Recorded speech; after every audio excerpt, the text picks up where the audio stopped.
Good morning, everybody, and a warm welcome to our coverage of the fourth day's play of the first test match between India and England in Chennai. We're on TalkSport 2, and we're with you exclusively throughout the series. We saw a day yesterday, well, it had just about everything. Some breathtaking stroke play, particularly from Rishabh Pant, who really took it to Jack Leach, from Cheteshwar Pujara, the great defender, who actually branched out a bit in response to the way that Pant played, and he too entertained us before an extraordinarily unlucky dismissal. And really good resilient cricket from England, good catching, intelligent thinking in the main. Joe Root captained the side very well, having batted on in the morning. England got 478, briefly had India in real trouble, 70 odd for 4, until the fight back by Pujara. And Pant 257 for 6 at the close, with Washington Sundar unbeaten with 33 and R. Ashwin unbeaten with 8. With me this morning, Darren Gough and Steve Harmison. Headlines this morning, guys, things like, Dom Bess and Jack Leach, a tale of two spinners. One enjoyed the better luck and the other more consistency, and the consistency they're attributing to Jack Leach, maybe because he kept landing it in the spot that Rishabh Pant could slam out of the park. Pujara's comment, I love batting with Rishabh Pant. Well, I don't blame him for that. And the idea that Jofra Archer with the new ball reminded everybody that he isn't just an IPL bowler. Morning, boys. Morning. How are you, Mark? Excellent, thank you. And you? Yeah, I'm better for a good night's sleep. Well, a good day's sleep, not a good night's sleep. Did you enjoy waking up to the snow this morning, Harmy? I did. I'm used to waking up to snow, Mark, up in the northeast of England. It's always nice to wake up when it's fresh and crisp, and looking for I think another fascinating fresh and crisp day by England. And you mentioned Archer. He was, for me, why England were in the position they're in from the bowl point of view, because we've questioned Jofra Archer overseas, them short bursts, but we talk about being aggressive, not being too short by bowling, good into length, stumps don't move sort of terminology, and I thought he was absolutely magnificent yesterday morning. Got the wicket of Rohit Sharma and really just set the tone for what was going to be a fascinating day. Got his length right, Goffey, didn't bang it in too short, eh? Yeah. Let's say when you work with the England bowlers, I think a big part of it is they get nervous when they travel abroad. They're scared of getting driven. And it's a big thing in a bowler's mentality. You've got to hit that back of a length, bring the batsman forward, and let the pitch do the work, especially when you've got the new ball in your hand. You've got to remember, in these conditions, it's not going to swing that much. You've got a brand new hard ball, use it. Ball at the stumps, make the batsman play, and if you're going to have two slips, it's going to be that first 5 to 10 overs. You've got to get the wickets. After that, you can sit in, you can change, but with a new ball, attack. Okay, let's get into a technical discussion, because you've opened a little can of worms that greatly interests me. It is only, 13 minutes to 4 in the morning, but I'm going to go for it. For the few listeners who are with us, I'm going to go for it. Natural length. Your natural length was full. You were very good at getting the new ball up there and swinging it. Steve, your natural length was back of a length. Nip it back into the ribs of the batsman, force him back, and then get it up there. Does Jofra Archer have a natural length? I think he does. I don't think he's... I think Jofra can get away with bowling a fullish length, just because the way he is. He gets bounce, he's got a good high action, and I think he can get away with a fuller length. I don't think he needs to bowl it short where the batsmen are going onto the back foot all the time. He's one of them who's skiddy, but he's also gets that bounce from a fullish length. So he's very lucky in that, because most tall bowlers, Mark, when they hit the pitch, they lose pace off the pitch. The shorter bowlers, right, skid on. I think Jofra is bang in between that. He gets away with both. Right. So a bit like Glenn McGrath, I'd say. He was similar. He obviously bowls quicker than McGrath, but McGrath had a natural length that was a bit fuller than usually for someone of his height. Steve? I actually don't think he has worked out what his natural length is with the red ball. I think because he plays so much white ball cricket and he has to chop and change, and there's a lot of varieties in his game, I actually think he's still to find his natural length, especially overseas. With an SG or a Kookaburra ball. I actually think Jofra sometimes gets caught between a rock and a hard place overseas on what his role in the side is. I think there's a lot of mixed messaging in that when people say to him, "You've got to bowl fast," sometimes you feel as though when they say you've got to bowl fast, it means you've got to bowl bouncers and you've got to bowl aggressive, and that for me just devalues the bowler itself, because I think he's a better bowler than that. I think he can, over the course of between now and the end of Sydney, which is a long way away, yes, granted, but there's a lot more. If he plays a lot more red ball than he does white ball once the IPL's finished, I think then he probably gets into a position where he goes to Australia and he'll have a natural length. Well, for those that aren't aware, England go to Australia later in the year. The two big tours, India and Australia, so it's a lot for this side to achieve. And wow, how heroic it would be to win in these two countries. How Archer bowls in Sydney will interest us then. Right now, it's how he uses the new ball this morning that will interest us. So I'm sure we're going to be discussing that at greater length. Meantime, we'll wind the clock back and take you through yesterday's splendid day of Test match cricket. Bumrah's got the new ball in his hand now. 567 for 8. And immediately strikes Bess on the pads, and he's got him LBW. Ashwin in. Quicker one and the miss-stumping. That's poor. I mean, he's clearly rattled. He looks rattled. Bowled in. Ashwin in. Has finished the innings. And England have finally been dismissed for 578. It's a monumental score. It's what dreams are made of. Well done, England. What a shot that is from Shubman Gill. Wow. Archer is in. Oh, that's it from Sharma, and he's gone. Archer has the first one of the innings. What a ball this is. Here is Archer once again. Oh, it's driven in the air. What a catch, Jimmy Anderson. And Shubman Gill, well, goodness me, he can't believe he's driven that ball in the air. Archer has his second wicket. Since 2017 at home, Virat Kohli averages 344 against spin. He's been dismissed only once. Mate, if it's Kohli, I'm telling you now, I'm not doing that. I'm going loony. Into his batting inside edge. Caught short leg. Virat Kohli's gone. Dom Bess has his first. What a big moment for England. Virat Kohli dismissed. Bess has oh my goodness, he's got a wicket with a worldie catch from Joe Root. Well, this is dream territory. 73 for 4 India. Thank you very much, skipper. What a brilliant start from England's bowlers. Down he comes, goes big. What a strike from Rishabh Pant. And now Pant goes big again. And Pujara has himself another Test match 50. He's got there 52 not out. Leach in over the wicket, pants down the pitch, hammers it back past the bowler. That is 4 runs to bring up the 50. Basically, Rishabh Pant feasts on left-arm finger spin. It's like giving strawberries to a donkey. What? Bess in, oh, that's slightly short, and Pujara has turned it into the leg side and given it away. Well, out of nowhere. Is that a deflection off Ollie Pope and short leg? I think it might be. Pat's going to come down the pitch, hits into the leg side off of Leach. Has he got enough over this one? There are 3 out there, but the man on the mid-wicket boundary would have to be 4 rows back in the stands to take the catch. Here's Bess once again. Down the wicket, slice drive from Rishabh Pant. Out towards long off, and it's caught. So India 257 for 6, and the umpire, the senior umpire, the only member of the ICC elite panel of umpires from India anyway, Nitin Menon, has removed the bails at the end of the over, because that is the close of the day's play. Yeah, finished at 257 for 6, still 321 behind England. Steve Harmison, you're a man of the country. Did you know that donkeys like strawberries? No, I didn't know that. Quite enjoyed Darren's reaction. You had a titter, didn't you, at Neil Manthorpe's piece of commentary? Oh, it's not as good as his Curtly Ambrose story. That really got me going. But I tell you what, when we get animals and things, every day, Mark, for me, every day, go feed the sheep. Love it. They love everything. Love a carrot. You go feed the sheep? Oh, yeah.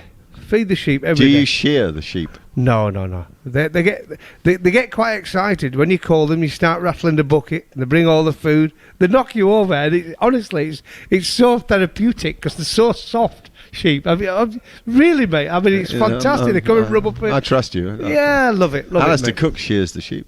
I know he lives not far from me, mate. He lives just round the corner. Well, not that's a slight exaggeration, just round the corner, isn't it? But Well, he tried to buy a farm which is about 50 yards from my house.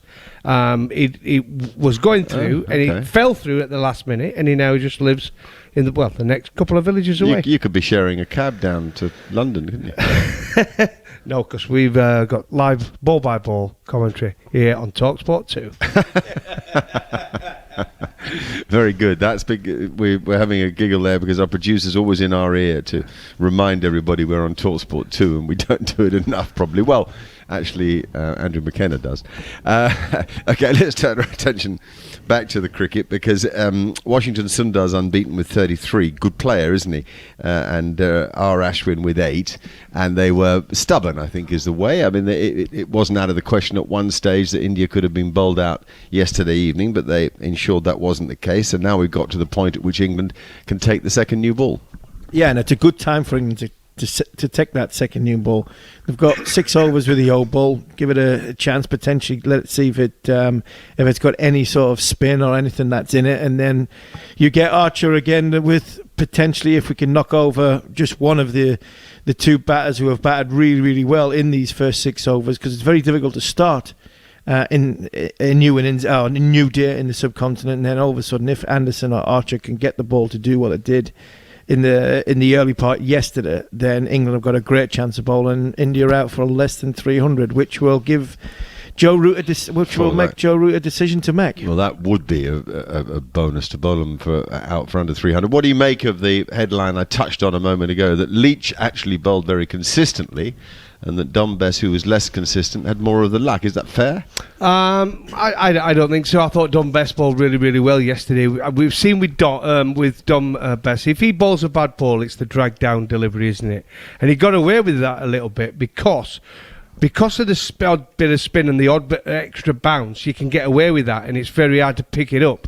But I thought Jack Leach, the problem with Jack yesterday, I thought he came back well after obviously Pant had tucked into him. But the problem was he floated it a little bit, didn't he? He didn't get his pace right, and he was trying to rely on the footholds rather than be aggressive.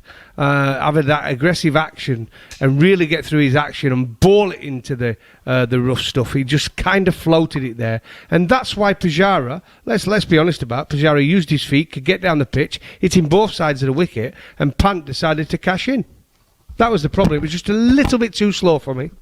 Yeah, I understand what you're saying, and when you think about the way India batsmen play, the margin for error, and people will say, what do you mean margin for error? This is a third-day pitch, it's turning. But these guys play on this sort of surface. These are brought up on these sort of surfaces.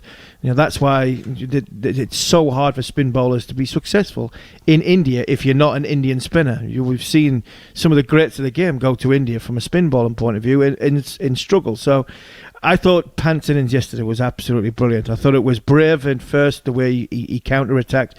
I thought it was reckless in parts because the way he was hitting it out the rough, but I thought it was brilliant in his execution and the way he was coming down the wicket and striking it. It was magnificent, and that puts pressure straight back onto the bowlers. It's going to be interesting to see how Leach starts and if he does start. As good as Pant's innings was, Mark, and it was, we all were so excited watching him play. He didn't take any time out of the game, really, did he? It's just an unbelievable knock. Was it 80-odd balls to score 91? That's right. They still trail by over 300. So, as good as it was it that good for the team? Because, let's be honest about it, there's still 180 overs to go. 91's always good for the team.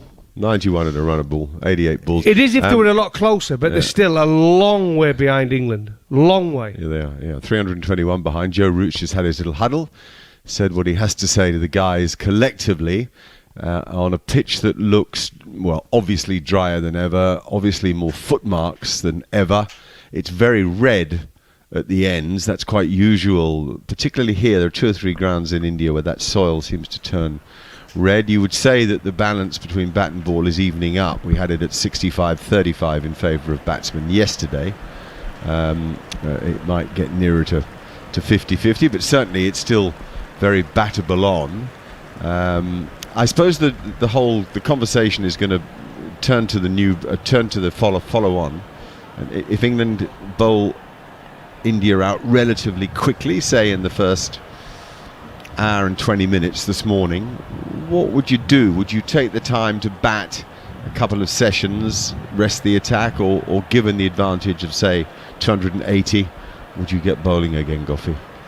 Well, they need 4 sessions, don't they? Let's be honest about it. I think I just think Army touched on it yesterday. These guys have not been out on the field, some of them, Archer and Stokes.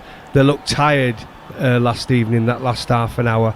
And listen, if we start bowling this morning and Bess and Leach are bowling these first 6 overs and it's turning square and over the batsman's head, they might just have another ball and thought, let's try and get it over with. But realistically, I think if they dismiss India this morning, England will bat for at least a session. Yeah, I agree with batting a session. A bit more than a session. But I look at this, Mark. If Jack Leach had bowled well yesterday, Dom Bess had bowled well yesterday, I think then the decision to make India follow on would have been a little bit easier, because you can throw the ball to them for long periods and you can rest your seamers. But because they had to use the seam bowlers a little bit more than he probably wanted to use yesterday, Joe, then I think that decision is just give them a little bit of a rest. And here we go, we're ready for the first ball of the day. Dom Bess will bowl it to Ashwin, who goes back and turns it off his, the sort of roll of his pads to the man just behind square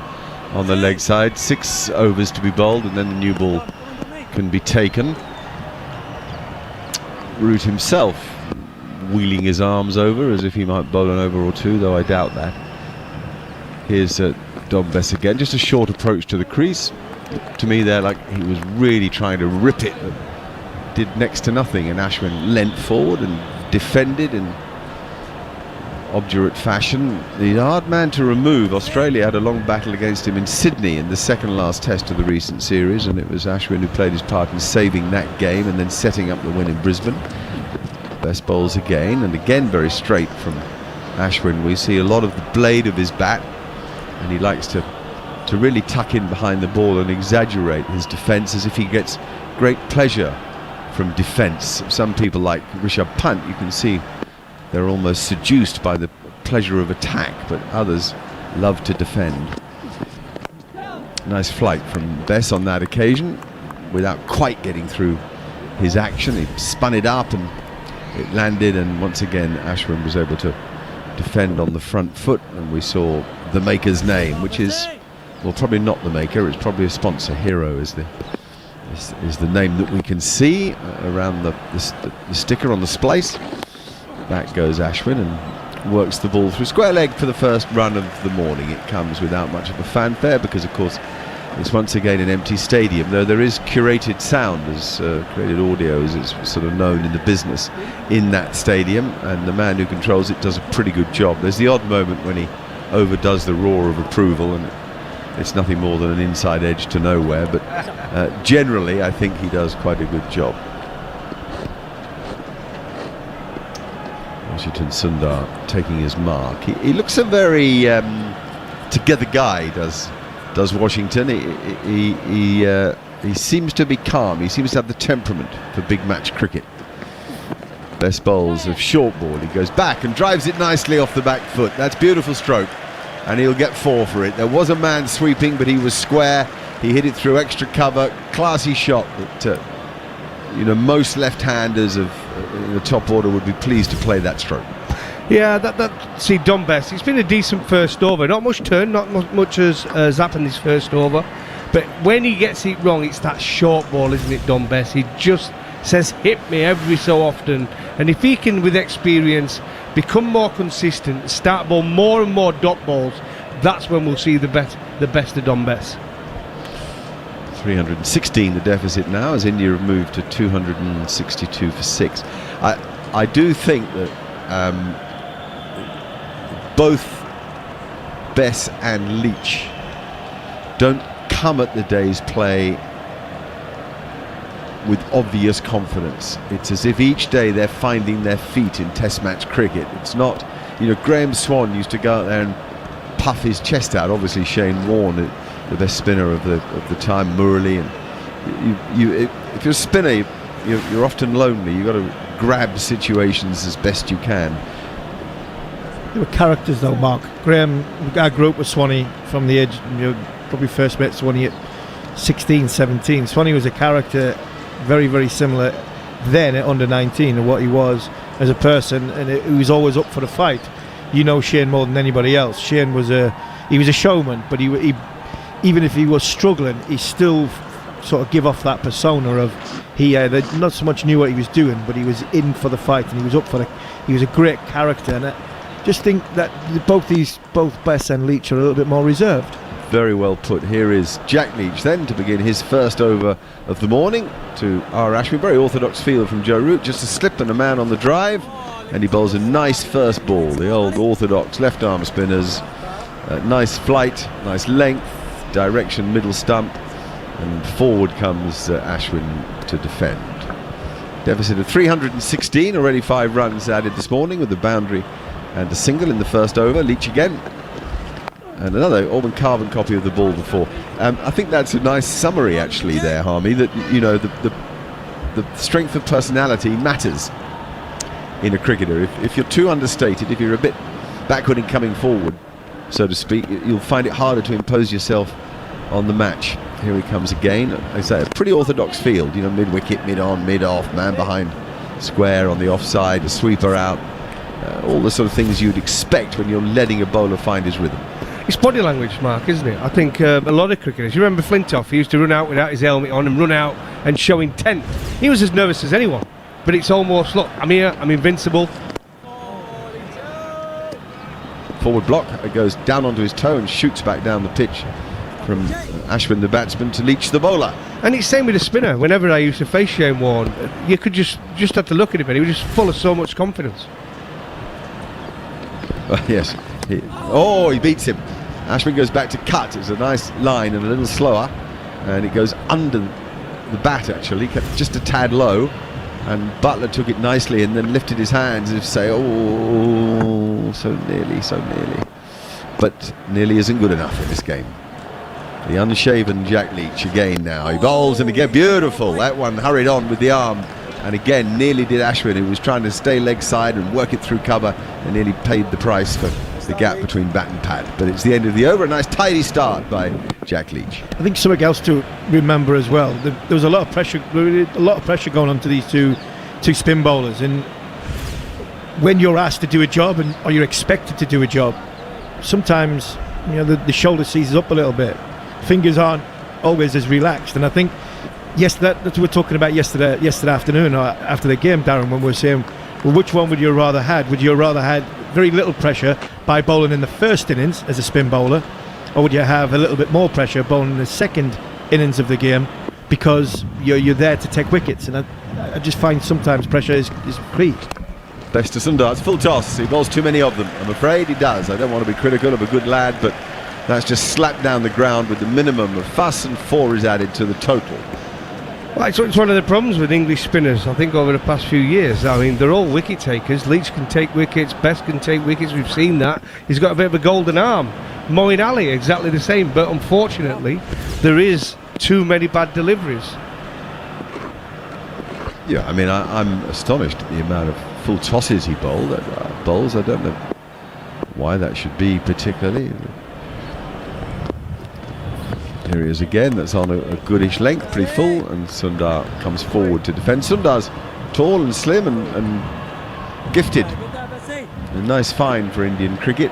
He might be a bit too like R. Ashwin in that he bowls wicket to wicket and more overspin than side spin. And having them both in the same side is perhaps restrictive for the captain. One rather shadows the other. Anyway, that's food for thought for Indian cricket. We spoke to Dom Bess last night. He's a very vibrant character. He was obviously enormously proud of the day, and perhaps even better than that, he'd obviously enjoyed the day greatly. That came over in the interview. I suppose if you're a young English cricketer and you get Virat Kohli out with a good ball, you're going to be in pretty chirpy form. Here he comes round the wicket now to bowl to Sundar, who goes forward, and he holds his sort of defensive position with his head over the ball, as if to say, I like the balance I've got at the moment. Still a very orthodox field, just the one slip and the man on the drive. Otherwise the fielders are pretty much where you'd expect them to be.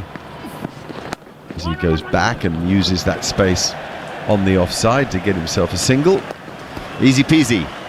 It is. Playing not much turn so far, has there? It always starts off, it's amazing. You watch it yesterday, that last couple of sessions, there was a little bit more turn, it was dusting, but it always starts off a little bit slow, doesn't it? The next day, the roller's been on, the players are a bit tired, so they're trying to get back into the game. But I think as this day goes on, I'm expected to see a little bit more turn. That's why the new ball has come in such a good time for England, because there's not a great deal happening here, and then all of a sudden, new ball, bang, everybody sort of springs into life. Well put. That's right. He best bowls, and Ashwin goes back to defend comfortably. I think that's a really good point, because just these few balls we've seen this morning, what have we had? 2 overs and 4 balls, and you'd say that England don't immediately look full of energy, really. It would be the best way to describe it. Here's Bess again. There's a short leg in with the slip for the... Down he comes. Oh, what a good hit by R. Ashwin. Wow, good free swing of the bat over mid-on for 6. So he's not waiting for the new ball either. That's a beautiful stroke, by the way. This early on in the proceedings on day 4, Dom Bess just going to be a little bit of air. Ashwin used his feet so lovely. Just got to the pitch of the ball, and it wasn't brute force like Rishabh Pant. It was just a beautiful stroke. Backed himself to get to the pitch. The bat came through, and he just watched it sail over the boundary at long on. What a beautiful stroke.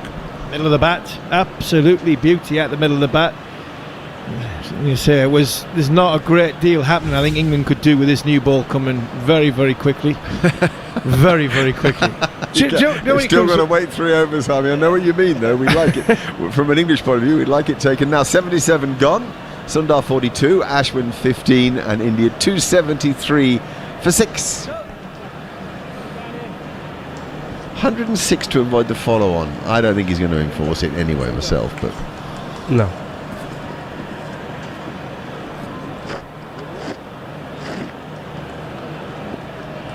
Pera put on 48, by the way. I'm nicking that off the TV screen as it just popped up in front of our eyes. The cameras are holding Dom Bess, so he's clearly the subject of discussion over there. It really was a lovely strike by R. Ashwin. I don't know why there's a delay for Jack Leach to bowl the next over, but there is. We're reliant on the pictures for our commentary. We can't see the wider picture. Here's Leach bowls a lovely ball. That's he actually seemed to approach the crease with a little more aggression there, and seemed to bowl the ball rather than put it there. A line just outside off stump that Washington Sundar moved forward to defend. If that one bounces or spits or whatever we like to call it, it'd be pretty hard to play that line. Sort of line Rishabh Pant kept pounding into the stands, whereas that one's too short and gives an easy single as Sundar pushes it through square leg off the back foot. Annoying a ball like that, isn't it? It's a different game as well. If a couple just spit out of those footholes to the left-hander, it's amazing what effect that would have on the team, England firstly, and what it would have on India batsmen watching on the sidelines. Because once it starts turning, if the odd one bounces and vicious turn, this suddenly creates some doubt, doesn't it? But so far this morning, it's looked pretty flat. Yeah, well, we thought, here's Leach again. Big stride by Ashwin in his forward defence. We thought that the pitch was edging to more even balance between bat and ball. We thought 65-35 yesterday in favour of batsmen, and sort of 55-45 today.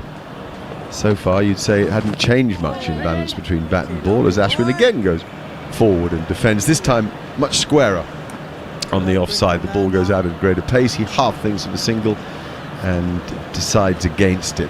In fact, I think the pitch has held quite well. It's a slow pitch, but it's, you know, if you've been willing to play your strokes, the best players have been able to do just that. A bit short, and Ashwin back. Lynch that time not seeming to bowl through his action and complete it in the way he did 2 balls ago. Well, you get value for your shots, don't you? I think he's got a quick outfield, so once you get beat the field, it runs away for 4. So that's the good thing about playing here in Chennai.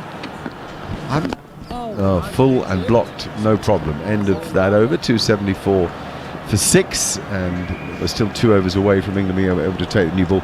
It's a fair time since I've been to the M. Chidambaram Stadium, And I'm trying to think of the size of the boundaries, Goffey. It's probably a long time since you've been too. I think they're not big boundaries. Well, I wouldn't say so. The way that Ashwin sits there, because he didn't give it a proper hit. It was just a nicely timed shot, and he sailed over the ropes. And we saw Rishabh Pant backing himself with 3 men back on the leg side. Yeah, they're not short boundaries at all. But what I mean is, it's not, like Adelaide is super long, Melbourne super wide, Lord's long but not wide. These days, of course, they have all sorts of stuff inside, in between the boundary rope and the advertising board. Short, back goes Sundar, drives powerfully off the back foot, and will get 4 more. So twice now Best has been short, and twice the sweeper that is fielding square has not been able to stop a boundary. Slightly scrappy, I'd say, from England. Yeah, a little bit scrappy. It's a fantastic shot by Washington Sundar. This kid looks a special player. He bowled very, very well, and now he's shaping up very, very nicely with the ball. Gets a bad ball, puts it away, strong in defence. Looks as though he's a real find for India. Yeah, super cricketer. Oh, he played such an innings as he goes forward and blocks Dom Best there. Such an innings in support of Rishabh Pant in Brisbane in that famous win against the Australians recently. Played one hook shot off Pat Cummins. Just flew into the stands. That's nicely bowled by Dom Best. Little curve into Sundar, who goes forward and defends on a line of middle stump. Yeah, he brought into the side really as a direct replacement for Ravindra Jadeja, on the basis that they wanted a strong batsman at number 7 who could also bowl spin. Well, as he defends on the back foot for no run there, of course they couldn't find a left arm spinner, so they did a swap of the other spinners. They got Shahbaz Nadeem into the team to be the left arm spinner, and not Kuldeep Yadav, as everybody thought would be the case. Best again, and a little push down the ground. Best does the fielding, easily played by Sundar. The original idea had been to play Akshar Patel, who is a left arm spinner and a good batsman, in place of Jadeja, but he pulled up unfit the day before the game, so it was all a bit complicated for India going into the match. But you'll always get something out of Washington Sundar. He's a cricketer who makes things happen. He faces Best now, and it's a full toss that he prods down the ground for a single. Long on is back. England just biding their time here in the moments before the new ball. 79 overs have been bowled. It's 279 for 6. I think I'd be disappointed if I was Joe Root and Chris Silverwood this morning. England have just meandered to the. It's as if they're waiting for something to happen to get to the new ball, where all of a sudden the bar's got to be it's got to be risen so much between where England are now with 1 over to go to where England need to be when the new ball comes. So I'd imagine Joe Root will be quietly going around telling his players just to waken up a little bit, because when that new ball comes, we've got 10 overs, 8 overs, 10 overs with this second new ball to set up this game for where we want it to be, which is giving us the opportunity to follow on, not follow on, because if we don't, the new ball does fly around a bit, then all of a sudden that decision could be taken out of their hands. Well, you take a wicket to the new ball. That should have been the chat this morning. Right, let's get one. Let's take one with us, and let's get this new ball underway. But it just seems, like I say, they've gone through the motions a little bit. No better time like now, bowling at a left-hander, Jack Leach, with all that rough. Get it up there and wide, and see if it really rips out of that rough, which is what he tries to do there. And look what Sundar does. Oh, that's a glorious stroke. That takes you back to the old days of driving the ball. Big stride, getting down low over it, following right through, wrapping the bat round his shoulders. A great way to go to 50, which is warmly applauded by his teammates. Well, there's a lot of rough out there for Jack Leach, bowling to the left-hander with the footholds, and he's either bowled it too wide or he's actually bowled it too full. And on that occasion, a great striding from Sundar, and he just leant into it. It was just a touch too full from Jack Leach. Glorious stroke. Oh, that's nicely bowled. That's a decent ask, a half ask, because the bat was hidden behind the pad, and truth be told, no shot was being played. The ball would need to turn a little more than that for that appeal to have weight behind it. So England are not to review. They've only got one left. They certainly wasted one yesterday. They didn't use the other that well, I have to say, but they certainly wasted one. Leach again as Washington Sundar taps the ground, comes down the pitch, gets right near the ball, drives it to mid-on, gets a single for it. Lovely innings. This is on 53 now. Yeah, clever player there from India. Rotating the strike as well. It's not just about boundaries cricket, especially Test cricket. You've just got to keep rotating that strike. Put the pressure onto the bowler, and that's very well played from Washington Sundar. A terrific knock. Really is. No problem for Ashwin now going forward to defend Jack Leach. Ashwin has 15 from 71 balls. He's done a Pujara on England here in support of Washington Sundar. He's the most resourceful cricketer, I always think, R. Ashwin. He goes forward now and defends. No run for that. He's obviously a excellent off-spinner with variety, height that he uses well for bounce, and a big heart, but his batting is not to be forgotten, and he plays that ball well because it spun and it bounced and he played it as if it did absolutely nothing. So they've dealt with that over well. Now it is the 80 over point. I can't believe England won't go straight to this second new ball that we've talked a fair bit about. The score 284 for 6, remember, in response to England's 578. So I'll let Darren Gough and Steve Harmison talk about that new ball, and then Andrew McKenna can take over the commentary. Yeah, I'll be very surprised if England don't take it. I think Jack Leach has gone at 5 and over this game. Obviously he was taken down yesterday by the young, energetic Rishbhar Pant. But it's a big passage of play when they do take that new ball. It looks like they're going to take it immediately, Army. We want the similar spell to what we got from Jofra Archer last time out, don't we? Yeah, definitely. And you've talked about England just meandering the way to that second new ball. I think fair play to the way Washington Sundar and Ravi Ashwin have played. Ashwin, like Mark's saying, what a fantastic cricketer. But his character for me is huge, and his fight and determination when things aren't going well seems to bring out the best of him. And you know, this you got 15 off 74 balls. He's taking the time out of the game. You were probably asking for Pant to take out the time of the game. So if you put their two innings together, they've worked well together. That's what you want. I think we saw the character of Washington Sundar in Australia. Going to Australia as a young kid, getting his opportunity, and he stood up. And he's got his opportunity with the ball. He didn't have much luck. He didn't bowl at his very best, let's be honest about it, but he had a couple of chances, a couple of drop catches off his bowling, but to come out then and bat like he has done, a huge, and that's where you can tell he's got a terrific character. Morning everybody. James Anderson into the attack, but with the old ball. It looks like he's going to bowl a couple of looseners with the old one before he actually takes the new cherry to get himself nice and loose. 284 for 6 are India. Anderson around the wicket to Sundar, slipping a gully in place, and he starts with a wide one outside of off stump that bounces a second time before it gets to Jos Buttler. You're talking about Ashwin. Don't want to worry anyone here, but the last time he batted on this ground against England, 3 hours 10 minutes, 149 balls for 67 against England in 2016. So he does have a bit of form in that respect. Well, it's always the case. I mean, you always have grounds you like to go to and perform well. I'm sure Army will tell us the grounds he's done well at. I think Barbados might be in there. Anderson around the wickets, and it's outside of off stump, and it's through to Buttler, no run. Well, there is, isn't there? I mean, when you look back in your career, there's grounds you went to and you thought, oh no, not here again, I've never got a good record here.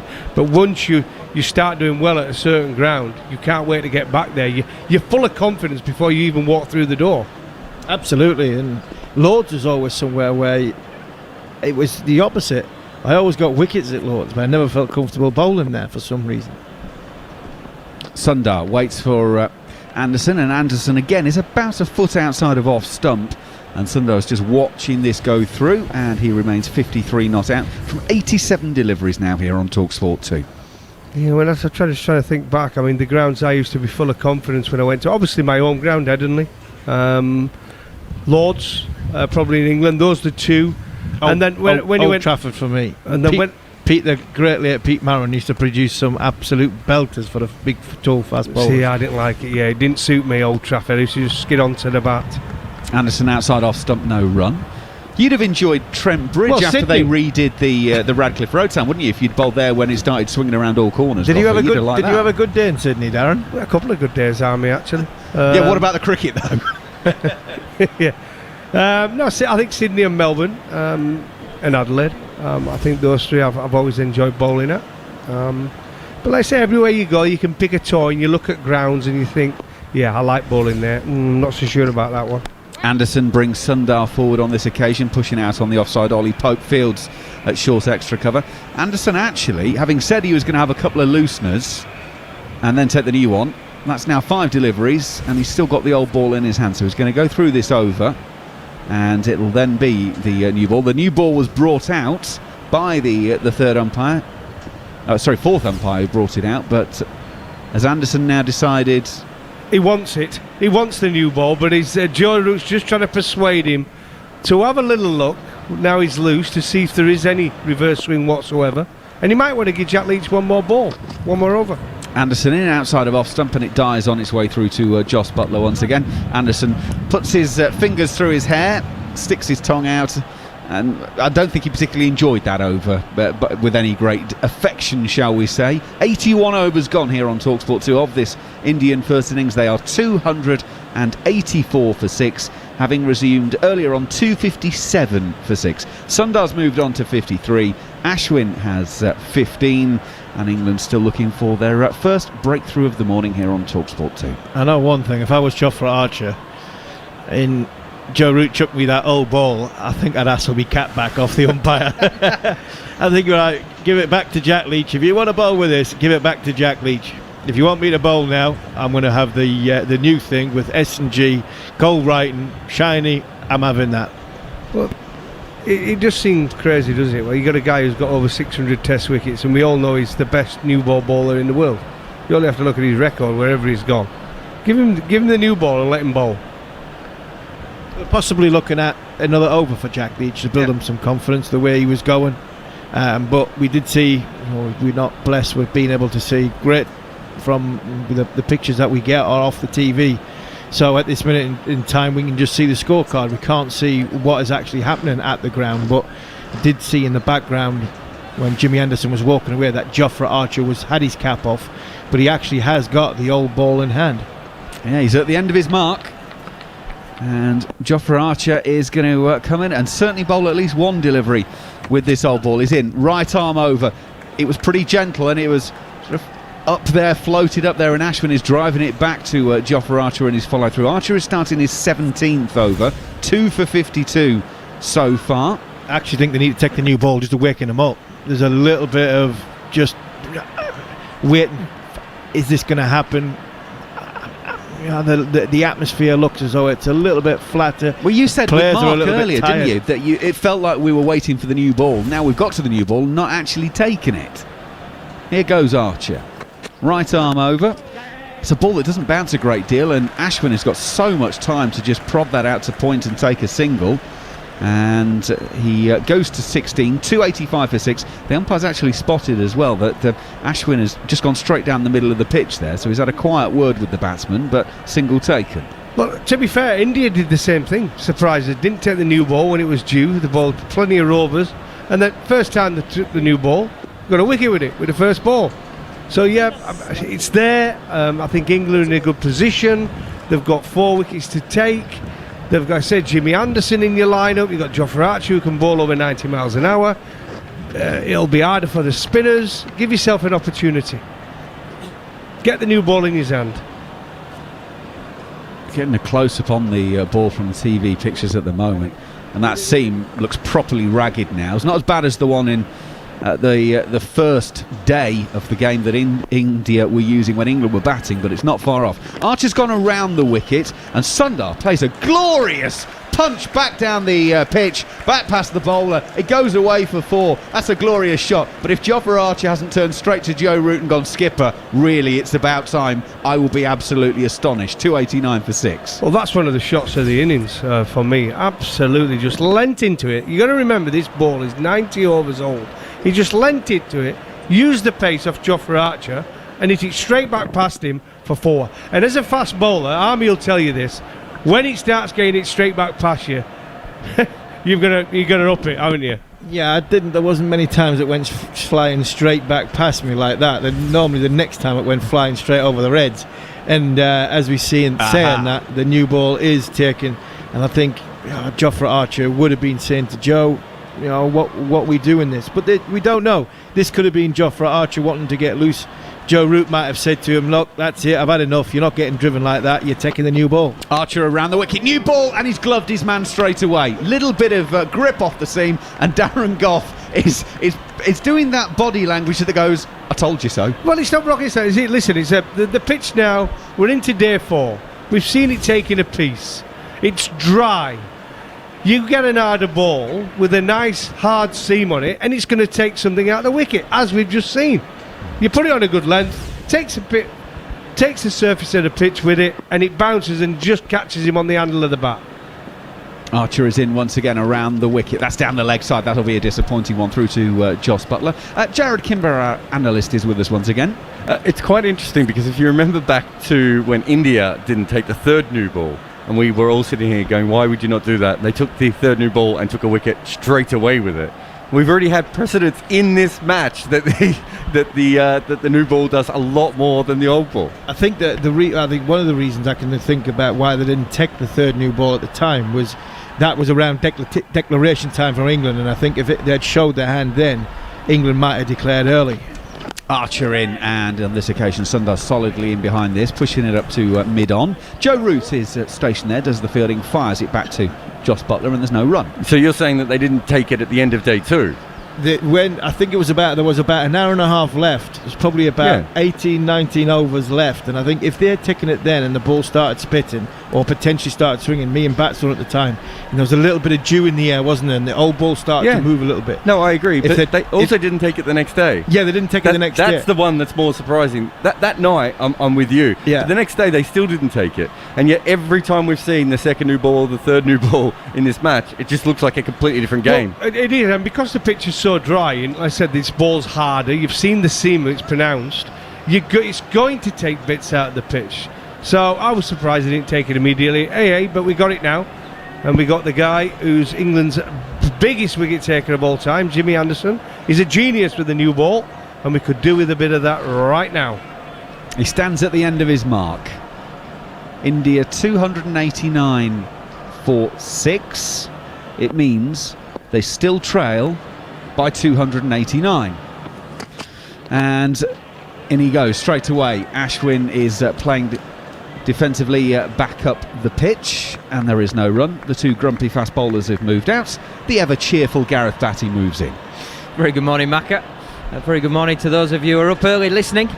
It's an interesting debate, this new ball. There's an element of fighting the pace of the pitch, the game, the tempo out in India, and I think that's why new balls haven't been taken straight away. Anderson is on his way past umpire Menon, and off of the back foot, Ashwin, with all the time in the world, plays a very attractive sort of push into the covers. It's for no run, but he played it with a great deal of style. Yeah, it's beautiful, and that shot kind of proves maybe the argument that I was trying to put on the radar, that if you're fighting the conditions, sometimes it puts a bit more pace, it gives something for the batsman to work with. Ravi Ashwin there, backing a crossover off stump, getting his head in line with the ball, but the ball all of a sudden just flying off the bat a bit more pace, bit more zip to work with. Anderson in, it's outside of Ashwin's off stump. He leaves, it tails back in though as it's hit the seam and then gets to the stumps and then goes down slightly to the leg side for Jos Buttler to take, and there's no run. Like the big dazzler said though, that little bit of zip, that little bit of extra is also something that the bowlers can use, and the great Jimmy Anderson, who would ever bet against him? Well, if you are up at this time of the morning, wrap up warm. It is chilly out. The wind chill is absolutely brutal. It's certainly not the case in Chennai as Anderson goes in and Ashwin on his toes is punching to mid-off. I had a look as we were coming into the studios at TalkSport Towers earlier.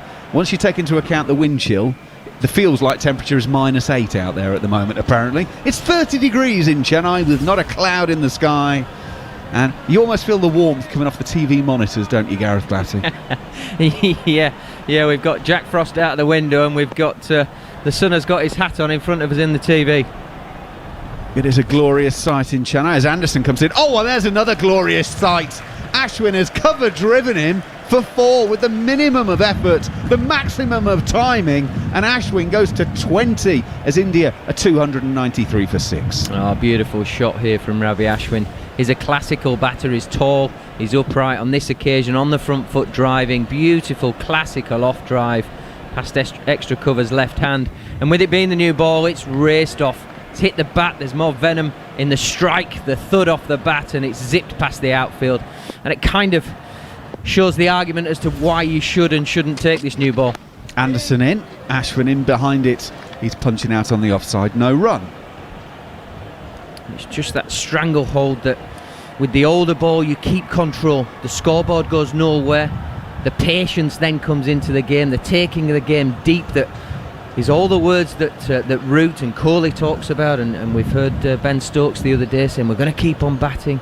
It's all about that patience and be prepared to do the hard work to then just that moment, that one session where you can take 6-7 wickets all in a row quickly. When is that moment? At the minute it's showing that it isn't quite now, so you've got to still stay patient, still stay in the game, still wait for it. But certainly who'd go against taking the new ball when nothing's happening? Yeah, absolutely. Of course, we are in the early stages of day 4. There is a 5th. England had talked about batting big and batting once in this game. Be interesting to see when that thought process changes. Archer to start a new over around the wicket, comes in and bowls to Sundar, and he just pushes back down the pitch to Jofra Archer, and Archer collects, and there is no run. I think, to go on your point, Mac, unless England take at least 3 wickets this first session, when you bat 190 overs, you're basically saying we're not going to bat again, unless you're chasing a very small score because you've taken 20 wickets. And I'm agreeing with that. I'm not saying there's anything wrong with that, but I think Archer is in. It's a leg stump half volley. It's clipped into the onside beautifully. Dan Lawrence is out on the mid-wicket sweeping boundary, and it will be just a single. 293 for 6 here on TalkSport 2. 294 for 6 as that single finally gets put up onto the scoreboard. Yeah, I think the time out of the game affects your decision making in that manner, because if you imagine the third innings of this game, you're not just going to go in and rattle off 100 in 10 overs or 200 in, it's going to get harder and harder to score, which is the whole point of getting that big score and batting once. Just got to stay patient and not look too far ahead, because when it starts to go bang, it comes in a rush. Well, you look at what's happening at the moment, and that is certainly going to come into England's thinking. These two have put on 69 from 160 balls. Ashwin has 20 as he faces Archer, who's over the wicket. And Ashwin again is playing that pretty easily at the moment. That's 133 kilometres an hour according to the speed gun at the moment. That is not Jofra's express stuff. At the moment it's largely hitting the solid part of the middle of the bat. Yeah, Darren will be very happy though. He was very pro taking this new ball, and that ball was angled in from Archer, but just gripping that bigger seam, that newer seam, the harder seam, and just looking to go away from Ashwin. 85 needed to avoid the follow-on for India. That's going to come down because now Jofra Archer has been driven through the covers by Ashwin, and that is another glorious cricket shot. If you don't know who is playing that shot, that could be any top order batsman in any side in the world, and he's played 2 now, one off of Anderson, one off of Archer, and it's not a full half volley by any manner of means, but that's a glorious shot away for 4. Yeah, we've not seen any strokes like this so far this morning from Ashwin, but you get that new ball, you don't need to be as close to the ball, you don't need to worry about it staying in the surface as often, the slowness of the pitch. You need to be a little bit more precise with the older ball. The newer ball coming on, yes, there's a little bit of danger through the air and the ball may carry, but it gives you so much more pace to work with as a batsman. 298 for 6. Archer goes in. Ashwin is playing this into the offside. It's fielded by Joe Root at mid-off. There's a slip, a gully. England have a close-ish backward square leg for anything fended off the ribs or flicked off of the hip. But these two mean that it's, even though it's a new ball, it's hardly an overly attacking field. 298 for 6. Archer in once again, straight on off stump, and Ashwin plays that to mid-on, and the back leg comes round, so he's almost, if you imagine he's playing an absolutely gun-barrel forward defensive shot to mid-on. He seems to have an awful lot of time and an awful lot of quality playing that. End of the over, 84 gone, 298 for 6 are India replying to England's 578. Yeah, we touched on it yesterday, Maka, about Ravi Ashwin's all-rounder credentials. I think for a good period of time, probably about 30 or 40 test matches, he would have been right up there top, I think he would have been top 2 or 3 all-rounders in the world, averaging sort of 35 with the bat and early 20s with the ball. He's certainly a very fine batsman, and he's showing it here with the young fella Sundar, who looks a wonderful talent. Complement each other quite nicely, with Sundar being a little bit more of a modern era, a bit more fluent, looking to strike the ball, and Ashwin looking to use all his experience and skill, and happy to defend yesterday and then being a bit more assertive today, use all that skill and knowledge that he's built up over a period of time. Well, I mentioned yesterday he averages 49.9 in home test matches against England with the bat. Overall in home test matches, 43 games, averages 29. Anderson will start the new over to Sundar, wide outside of off stump, nothing doing from the batsman there. He remains 58 not out, and Jos Buttler collects behind the stumps. That's when numbers you don't want to hear, actually, at some point. You don't want the guys out on the field to know those stats. He obviously fancies England, and he's done his homework, he lines them up, it suits his style of play, how England maybe just come to him a little bit, and he's happy to wait and then just pick them off. He doesn't need to go looking for the ball. England need to just stay patient. Anderson on the way once again past umpire Menon. He's bowling over the wicket to the left-handed Sundar, and that is across the left-hander through to the keeper Jos Buttler, and there's no run. Delighted to say, joining us for the first time this morning, former Indian international Akash Chopra. Akash, well, what a fantastic start for India this morning. Sundar and Ashwin both playing very, very well. Absolutely, it's been a fantastic start. Good morning to you and Gareth and everybody who's listening to us. Both these guys are actually very competent batsmen, and that's what we are getting to know as well. Ashwin, 4 test centuries. Sundar, second test, second 50. As he allows this one to go past and through to the keeper, no run. Now, absolutely, they've looked in prime form. We've been talking about England's decision to not take the new ball straight away, but when they have taken it, now India have actually had the benefit of that harder ball going to the boundary. See, this is always a double-edged sword, isn't it? You may leak a few more runs, but then this should also present opportunities to dismiss the batsmen, especially on this surface. Anderson is in to Sundar once again, and again he's leaving it. Nothing needed to be done to that delivery. It's a good delivery. It's not massively wide of off stump, but the natural angle across the left-hander means he can allow it through to the keeper, and Sundar has now faced 100 deliveries in his innings. Ashwin has faced 86. Sundar now has 58 to his name. Ashwin 24. Remember, earlier on in their innings, India was 73 for 4 when Ajinkya Rahane was caught for a single. But since then, India have been on a massive rebuilding job. And they have themselves, well, look, they're not in a great position, but they're certainly not in the position they were. Sundar allows this one to go past, and there is no run, and it's 81 needed to avoid the follow-on at this stage. Out of interest, would you enforce the follow-on, Akash, if you were England? I mean, you're looking at it from a slightly different point of view. No, I wouldn't want to enforce the follow-on. 84.5 overs already. There is enough time in the game. Would want to bat again and set a target which can perhaps not be chased at all. Here comes bat for a session maybe in between.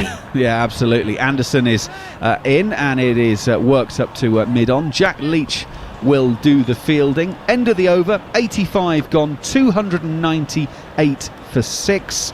Some thoughts from Gareth Batty, and I'll move out the way as Neil Manthorpe comes in to take over the commentary for the first time this morning. A very good morning to you, Akash. Would it be fair to say this partnership here is almost the breaking point in the game? The batsmen to come and not maybe as blessed with skill as these two, and this could be the breaking point in England. Could wrap the innings up relatively quickly. If they got one, they might get the 2, 3, 4 that they require. I'm with you. So this is that partnership, the last recognized batting pair, so to speak. Both of these guys can bat. Washington rather. Washi is his nickname. He's actually a proper batsman. Started as a batsman, took the bowling aspect very late in his life. And same is the case with Ashwin. Ashwin, of course, blossomed and became one of the finest off spinners to have played the game. But then both can bat. And you dismiss one. Next delivery pushed away through mid-wicket, and they set off for an easy single as Dom Sibley runs around from mid-wicket to pick up and field. 300 up for India, 300 for 6. Carry on, Akash. So you dismiss one of them and you will make major inroads. But one point I wanted to make and would like your opinion on it as well, that Jofra Archer's pace. First spell, with the first new ball, he was clocking close to 140 clicks and a bit more all the time. On strike, Ashwin. Here's Archer, hits the outside edge and flies between slip and gully in the air at catchable height down to the unguarded third man boundary. It draws the applause of the captain, Joe Root. It's well bowled, Jofra, but there's only a slip and a gully. He's got a new ball in his hand.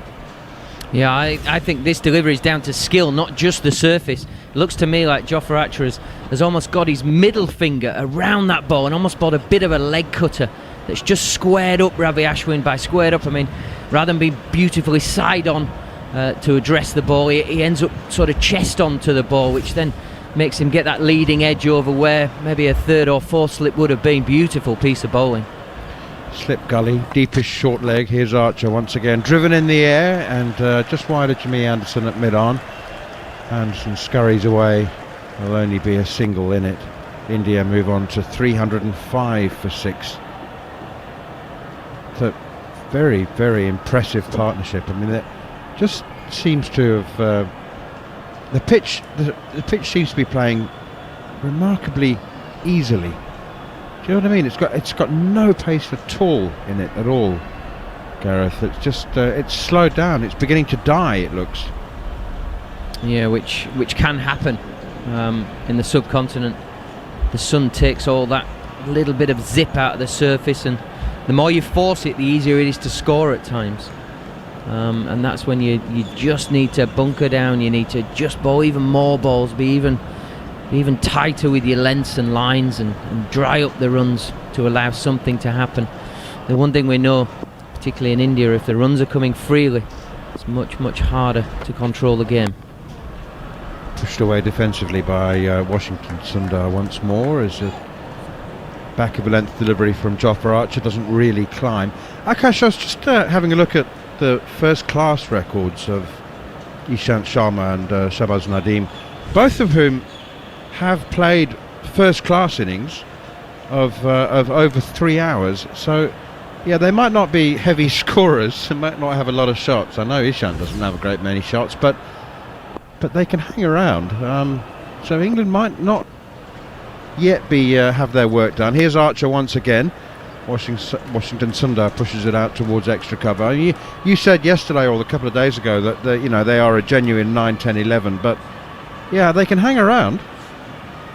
They can hang around, you're right, but then see, on a pitch like this, you would expect an odd ball to actually explode. We have seen the top coming off every now and then. Just to finish that point, that Jofra's pace, that's my concern.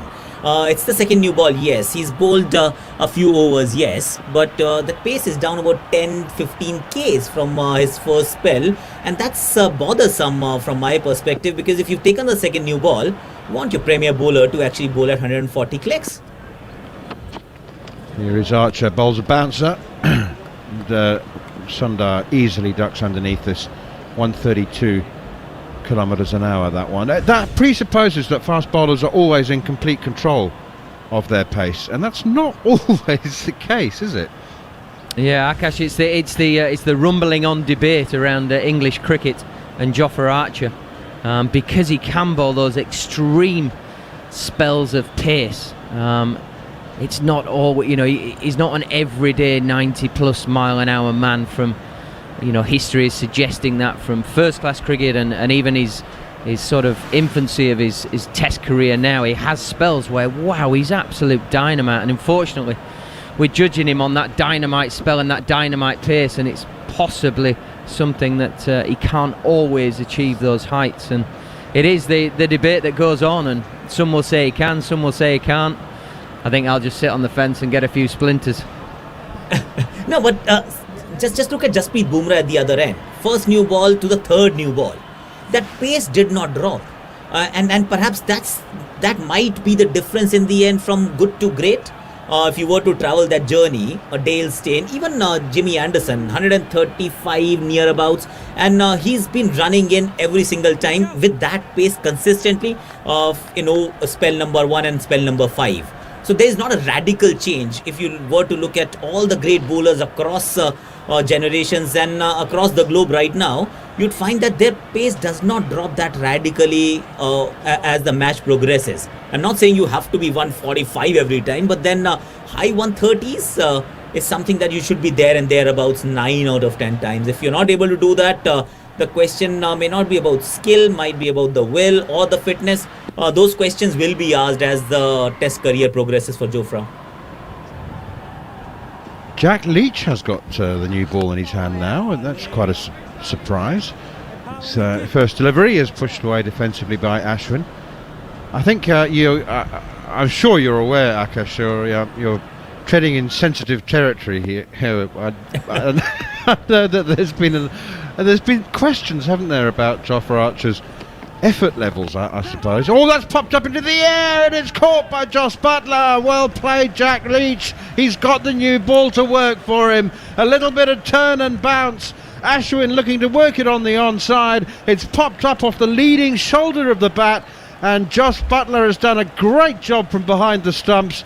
He had to make some proper ground.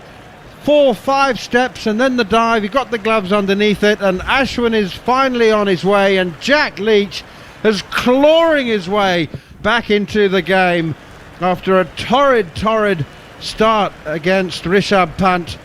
Jack Leach has finally got some reward for all his toil. Yeah, good on you, Jack Leach. You needed that one. It's a lovely piece of bowling. Not a huge amount of spin. This was more about the bounce he extracted from the surface. Ravi Ashwin prodding forward, and rather than having the angle of the bat, he was just pushing his bottom hand through a little bit, so the bottom of the blade was coming through and it hit the sticker of the bat, almost the splice of the bat, and spooned up. I tell you what, smart work from Jos Buttler. It was a race on between Buttler and Stokes, who could get there. They're almost pushing each other out of the way, but Buttler very good friends with Jack, taking the catch, and that will be a weight off his mind. It was a very, very nice piece of bowling, and it's kind of the modern day technique from Ashwin that was his downfall, getting in front of his pad and pushing out a little bit more, making sure that he took the pad out of the equation. But a nice sort of nerve tingler there for Jack Leach, and he'll just settle him back into feeling good about himself. Right, what are you expecting from Shahbaz Nadeem, Akash? He'll try to hang around. He's not going to play a shorter ball. He will give himself as much opportunity of just staying there, hanging there for Sundar. And same can be expected of Ishant Sharma. But that ball actually told us something, didn't it? That if the ball is new and the seam is more pronounced, there is something in the surface still. An odd ball is going to bounce. There will be a puff of dust. You need to, of course, bowl at a slightly faster pace. Something that Monty Panesar did so beautifully in 2012. And that's what I would expect Ravichandran Ashwin. Come his innings, in the second innings of this game, you'll find him a different bowler.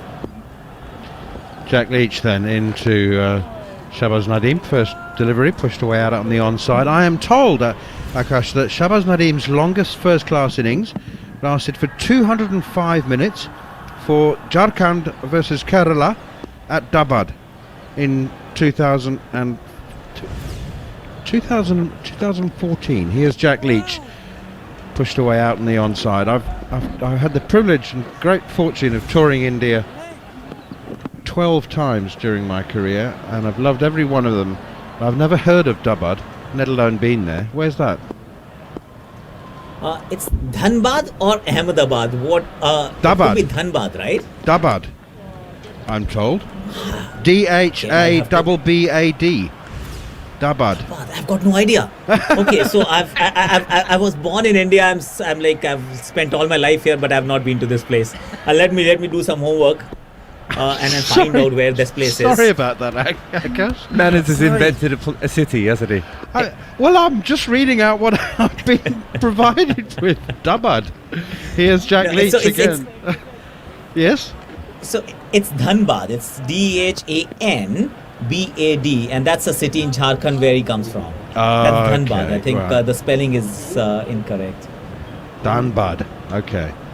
305 for 7. Jack Leach finally has his man. R. Ashwin gone for 31, and India are 305 for 7. Jared Kimber, morning. Morning. Jack Leach versus right-handers in Test cricket, his average is 26. Versus left-handers, it is 55. So we've talked a lot about how, especially for finger spinners, that they usually have a bit of a differential between the two. That's an extreme differential. He's really struggled against left-handers. We've seen that in this match. He's going to have to take probably a couple of left-handed wickets in the second innings, I would think, because of the foot marks. But that is a bit of a worry for his career, I think, going forward, that he hasn't been able to contain them or take their wickets. Jofra Archer in once again, and this one is left alone outside the off stump by Washington Sundar, and it keeps so low that it's virtually rolling to Josh Butler. It's bounced a second time, and I think it might even... Well, it's threatened to bounce third time by the time it reached the keeper's gloves. So Bats, I'm pretty sure checking your record before, yours is actually quite a balanced record compared to most finger spinners. So how could you... No, that's a good thing, Bats. I know you always think I'm insulting you, but in this particular case, that's a good thing. Being balanced is good. Slip in a gully, Archer in back of a length. Slap cut, but not timed at all by Washington Sundar. Up onto his toes, looking to punch it through the offside. Carry on, Jared. I mean, it means you don't run through left-handers like some of your friends, but it makes it much easier for the captain, especially when you're captain. So is there anything that Jack Leach can do you think, that to improve against left-handers? And this is a thing I've noticed in his first-class career as well. It's not just a test thing. Yeah, look, there's always going to be a small discrepancy because the ball spinning away generally is an advantage. Here's Archer again. Sundar pushes defensively off the back foot. No run. 305 for 7. But as a rule, the ball spinning in, if the ball is travelling in through the air and then spinning in, you're not creating the same angle as if you can make the ball go gun barrel straight and then spin in. So they have to play the line for then the spin to take the inside edge. So Monty did it brilliantly in 2012. In fact, throughout his whole career. Didn't get a lot of drift, but he bowled it very direct into an area. So it goes from A to B and then falls off. Archer once again to Sundar. Punches nicely off the back foot, only as far as cover. It's gone straight to Jack Leach, fielding at point, and there's no run. So it falls off that line, hence taking the inside edge, or it might fall off the line the other way and just travel on because he's got something wrong or done something very right with the position of the seam to catch the outside edge. But if it's always going in to in, he's only really challenging the inside edge of the bat as opposed to both edges. The old school way is to shape the ball out to spin it back in. Those days are gone. That doesn't happen quite the same. But if you can go straight at least. Archer again to Sundar, and I don't know whether he played and missed it that one or played inside the line of it, but it's through to Josh Butler. I suspect that he played inside the line of it, and the score remains 305 for 7. I think if I was working with him, and my first thought would be that he should try around the wicket to left-handers more often, which is what struggling right-handers do a lot, because essentially what it does is it brings in a natural angle for you anyway, so it brings in the outside edge more, and then you're also aiming at the stumps more, so you're keeping the stumps in play and giving yourself a chance for an outside edge. Yeah, that kind of negates what I was suggesting, that you're not doing the outside edge. Plus, from a technical point of view, it makes your body work. You have to hold your action better, so you have to use more body to bowl the ball, which generally you get more on it and you bowl better anyway. the kind of thing that goes against it is the rough is quite wide, so to bowl around the wicket into that rough might be quite difficult. Yeah, probably wouldn't work here. Archer once again, full and straight, leg side-ish, pushed up towards Joe Root at mid-on. He has a shy at the stumps at the striker's end and hits the batsman. I'm pretty sure that he was always going to be safe and make his ground, but there goes the fire siren once again. It's a no ball from Jofra Archer. He's going to have to bowl the last ball of the over once again. Last orders. One of my... Oh my goodness me, that's not a no ball, that's 2 no balls. he's a long way over. Wow, that's a massive no ball. One of my favourite statistics, I'm semi-obsessed with it, is players with the lowest average who have 100. And I've just seen that Shahbaz Nadeem is a first-class average of 14 with 100. It fascinates me, like real proper tail enders who just have their day in the sun. Welcome to our listeners on TalkSport, joining us here on TalkSport 2. England have taken 1 wicket this morning, that of R. Ashwin, who was caught by Jos Buttler off a leading edge. Jack Leach finally into the wickets column, and very, very deservedly so. Figures are 1 for 100 now from his 21 overs. We're watching Jofra Archer completing the 88th over of the innings, with India on 307 for 7. Washington Sundar, the left-hander, has 59. Shahbaz Nadeem is the new batsman. He's yet to get off the mark. Has only faced 4 balls. India a long way behind England's 578. Questions about follow-ons not relevant yet. They need another 3 wickets. So it's a full toss down the leg side, and it's missed by Shahbaz Nadeem, the left-arm spinner who bats right-handed. 307 for 7 after 88 overs. And after another word from Jared Kimber, it'll be Mark Nicholas to take over the commentary. I know Bats has now left and is probably heading off to get a coffee, but I've just had a look at Jack Leach's stats. When he bowls over the wicket to left-handers, he averages 63 in Test cricket, and when he bowls around the wicket to left-handers, he averages 45. So far it does suggest, and he's bowled 500 balls over the wicket and 300 around. I just think it could be something that he could look at working on a lot more in his career.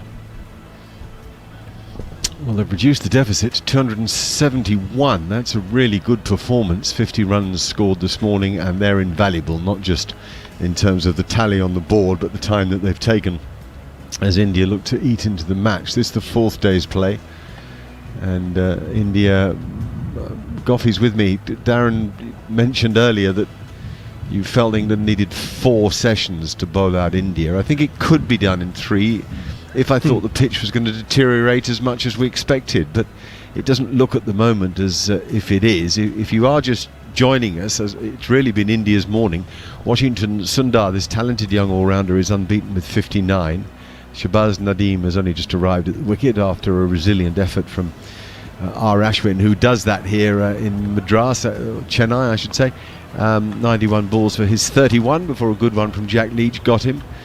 But yeah, I mean, I don't think England will enforce the follow-on personally. It's just a question of how quickly they can bowl India out now, and how long they need to get the kind of runs that puts the game out of India's reach. Yeah, I'm with you. I think England definitely need to bat again.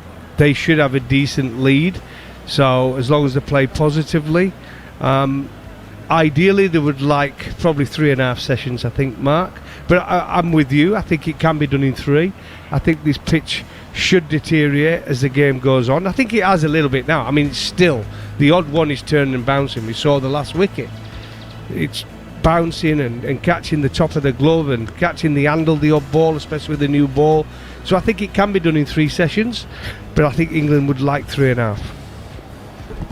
Damn ball isn't swinging, is it? The new ball, and that's the problem for James Anderson. Very rare that he doesn't get it to move in the air at all. It is, and we all thought actually, but Jimmy, if anybody was going to swing the ball, it was going to be Jimmy Anderson. Let's be honest about it. He's the slowest of the seamers, so I think realistically we all thought there's going to be any swing whatsoever. With Jimmy's skill factor, we thought he might be the one that swings it, but nothing with the new ball. The odd leg cutter has gone well. I think Jofra Archer used the leg cutter well. I think Ben Stokes used his leg cutter well. And when you looked at the Indian pacers, they concentrated, didn't they, on trying to get the ball back into the right-handed batsman and trapping them LBW and bowled. And I think that's the tactic England seamers are going to have to use as this game goes on in the second innings. Huge graphic has gone up on the screen. England 578, India 307 for 7, 271 the margin, and behind it is that bright blue sky. No smog around there, just sunshine. And if I look out of the window here from the 17th floor of the Times Radio and TalkSport offices, I look at a grimmer scene, a greyer scene. And on the pavements, a snow-covered scene as Sundar pushes forward to Jack Leach to mid-on.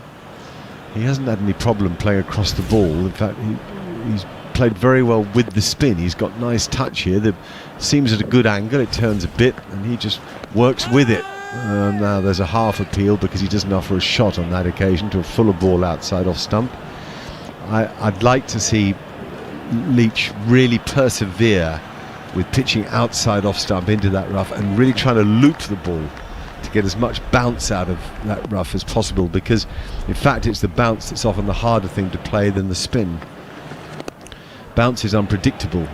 That's a nice forward defensive shot for no run. It's the skill of bowling, Mark, isn't it? Whether you're a fast bowler or a spin bowler, if repeatable action, putting the ball in the right areas consistently over a day's play, you'll get your rewards. It's simple as that. Little full and no problem for Sundar, who actually stands quite tall and just eases it down the ground for a single, half volley length I suppose, so a player worth his salt ought to be picking the spot there, but he's gone to 60 now. A fine innings this from 115 balls, and Shahbaz Nadeem yet to get off the mark, only faced 5 balls. Pleasing on the eye, that was it, that Very, shot. wasn't it? Yeah. Full ball from Jack Lee, just stood tall and just punched it down to mid-on where the man's out on the boundary.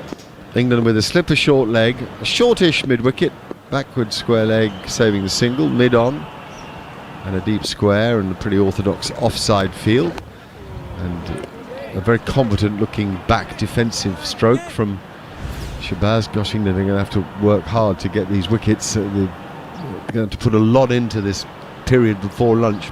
They don't want to go into lunch with India only 7 or 8 down. That would be a heartbreaker. Washington emblazoned on Washington Sundar's back as Nadeem goes forward and pushes firmly, though actually Leach is able to get across and field it pretty comfortably. 89 overs gone, 308 for 7, deficit of 270. There's something about Washington Sundar that tells you he belongs. I think it's the way he carries himself.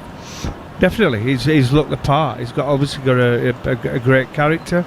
He knows his game. I say, if you just look back at where he started playing in Australia, the way he stood up to the Australians and going out under serious pressure and playing the way he did and playing such a big part, to come here and, let's say, I don't think he bowled at his real best. I didn't think we saw the best of him bowling, but he should have picked up a couple of wickets, a couple of drop catches off his bowling, which can be heartbreaking, but the way he's come out and batted here under pressure, I mean, you've got to give him a huge round of applause. He's looked really pleasing on the eye, played some wonderful cover drives against the spin of Jack Leach, and the way he stood up against the seam, very watchful, played really well. Absolutely. That's what Lord Archer says when he completes a successful auction. He does a lot of charity auction. He says a huge round of applause. He does, yeah, he does to indeed. the man who bought the biscuit. And then the bang of his, what's it called? The gravel. The gravel. Yeah. Here's Archer then Running round the wicket, and that's class from Washington Sundar. He just waited, and at the very last minute he dropped his bat onto the ball. It wasn't really a cut in the most orthodox sense, because the bat was quite straight, but the ball raced off its face for 4 more. Dismissive of the fast bowler. Do you know, so when you bowl on these sort of pitches, you know, Mark, the tail-enders, the lower order batsmen, who like to call them these days, can hang around because they practice so much against spin in the nets or on the outfield before play. It was something we did a lot when we went to Pakistan. We were all out at lunchtime and tea, and at the end of play practicing against spin. Yeah, 3-12 for 7. Bangs one into the pitch. Sundar is underneath it. In fact, Archer looked really sort of resigned after the way that ball was hit for 4. 3-12 for 7. Sundar on 64 and looking good. I know why he's bowling round the wicket. He wants to catch as much of the rough area and get some uneven bounce, I think, and make sure LBW is in play. But I'm not sure right now. I wouldn't bowl over the wicket with the new ball. Try to get some bounce across Sundar and have another slip in. I think England could afford to attack a little more from over the wicket. He bowls a straight ball. It's a good one, and it's edge but doesn't carry the slip. So maybe it is the right thing to bowl round the wicket. It's so frustrating as a fast bowler. You get a genuine edge, which that was. It was well bowled from Jafar Archer. It's a good length, seam position good. It kept a little bit low off the pitch, didn't it? Well, it dusted. Dusted. It's a genuine edge, but it must have bounced 3 times before it got to Ben Stokes and slipped. Welcome to India, Jofra. Yeah, well, it's why in the subcontinent bowlers have always worked on swinging the ball, because you don't get much carry to the keeper. So even if it does nip, it might make it. And you've got to have LBW and Bold in play. On that occasion, he seemed to have a lot of time, Sundar, on the back foot to defend out the cover. In fact, we keep saying he's got a lot of time, and that's because he picks length quickly. He has a nice relaxed stance. He doesn't have too many initial movements, and he moves smoothly into position to play the ball. That was one of the things about Rishabh Pant, you know, no obvious trigger. He just stands nice and still and relaxed, and if it's there to smack, he smacks it. He doesn't overcomplicate the game. Archer again now reaches the crease, bangs another one into the surface, but it's a bit leg-sidey, and it's pretty easy for Sundar to get out of the way of the ball.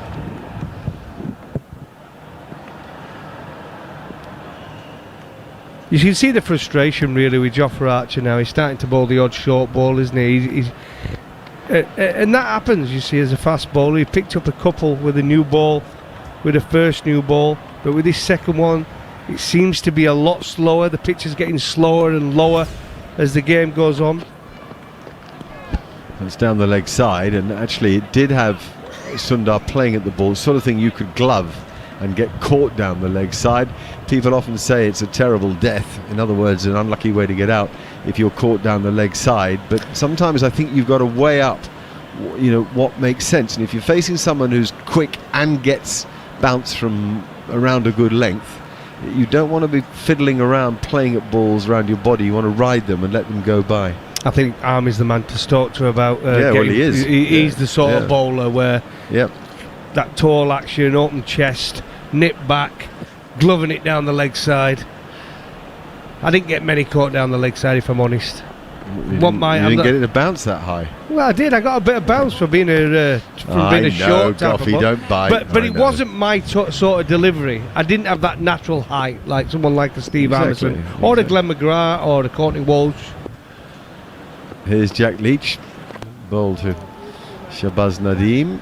I wish I did have that height, Matt. I must admit. When I look back on my career, I think, yeah, it was a decent career, but if I only had been 6 foot 2. Fabulous career. If I'd have only been 6 foot 2. You might have swung the ball like you did.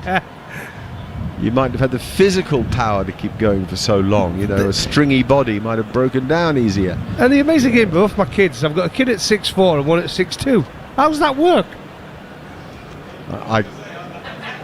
I could answer that. I could answer that, but I'm not going there. 312 for 7 is the score. The difference between the sides, 266. There's still a huge advantage for England. They've just got to knock 3 over, and they've got to get on with doing it and try to get it done by lunch, because then they really are in a handy position in the game. A lot of cricket left to be played, and as so often happens in India, the end of the game can hurry along rather, particularly if the pitch does deteriorate. Now there's lots around the bat. I've seen a silly point, I haven't seen that for ages. So a slip, a silly point and a short leg, and Jack Leach trying to get the ball to spin. Hasn't spun much really, to be honest. A little bit of extra bounce occasionally. That's what undid our Ashwin. That's taken by Buttler at about chest high, or just beneath his chest, as it's left alone by Nadeem Shahid. Got to bowl very straight here and make him play at every ball, so that when one does do something, he's playing at it, not leaving it, which is what he does now. Iota too full, but it's okay. It hits inside edge and pad and rolls out onto the leg side, fielded by short leg. Ollie Pope is pretty good in there. I think it's Dom Bess in at silly point on the offside. That's out, caught at slip, lovely, turns and bounces and gets him playing at the ball. Excellent cricket from Jack Leach. Ben Stokes makes catching at slip look, well, very easy. Shahbaz Nadeem is the man who's out, no score.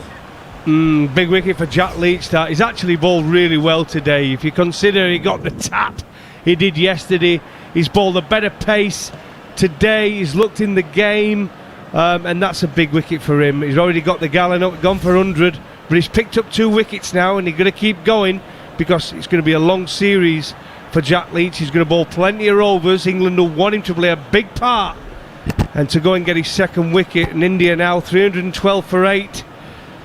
That's that bounce, isn't it, Goffey? That's what it's all about, it seems to me. Yeah. Get it to loop and bounce. Yeah, as this game goes on, we get more inconsistent bounce.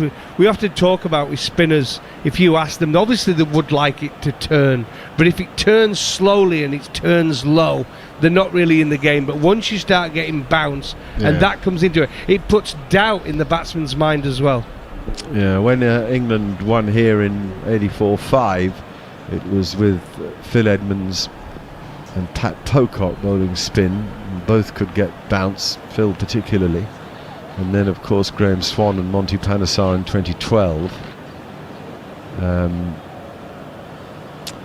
Go back a long way to Tony Gregg's tour actually. That was more Derek Underwood had the most success. Obviously when there was something in a pitch.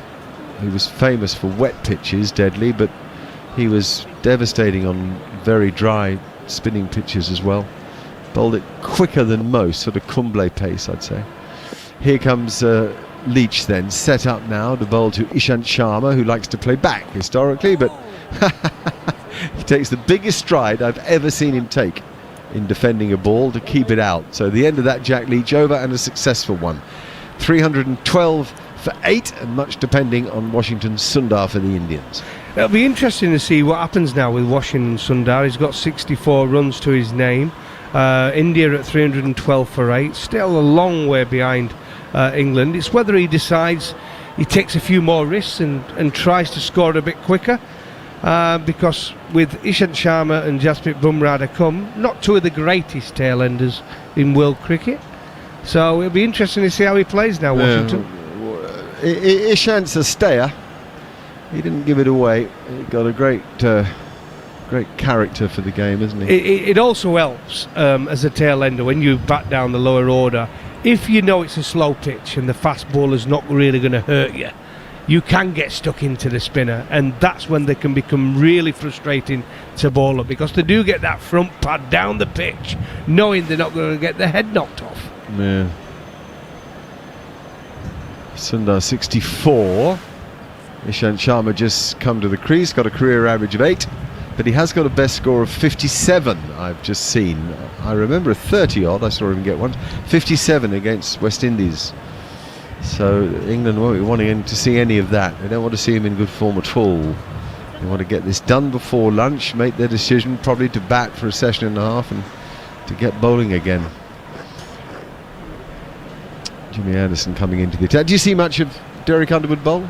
Deadly, they called him? No, I didn't see much. Well, how many wickets did he get? 297 or something? Yeah, he did, yeah. And he got, I think I'm right in saying 29 on that tour when Tony Greig had success over here in 1976-7. Greggy arrived and did a clever thing at the press conference. On arrival at the airport, he announced he was pleased to arrive in a country that had the best umpires in the world. Here's Jimmy Anderson, who bowls a good length at off stump, and it's just sort of knocked down really in a rather casual way by Sundar to gully for no run. His point being that if we're going to have Indian umpires all series, let's get them on our side. He was a master of the PR game, was Tony Greig, and then spent the whole of the tour really playing to the adoring crowds who loved his personality, sense of fun and competitiveness.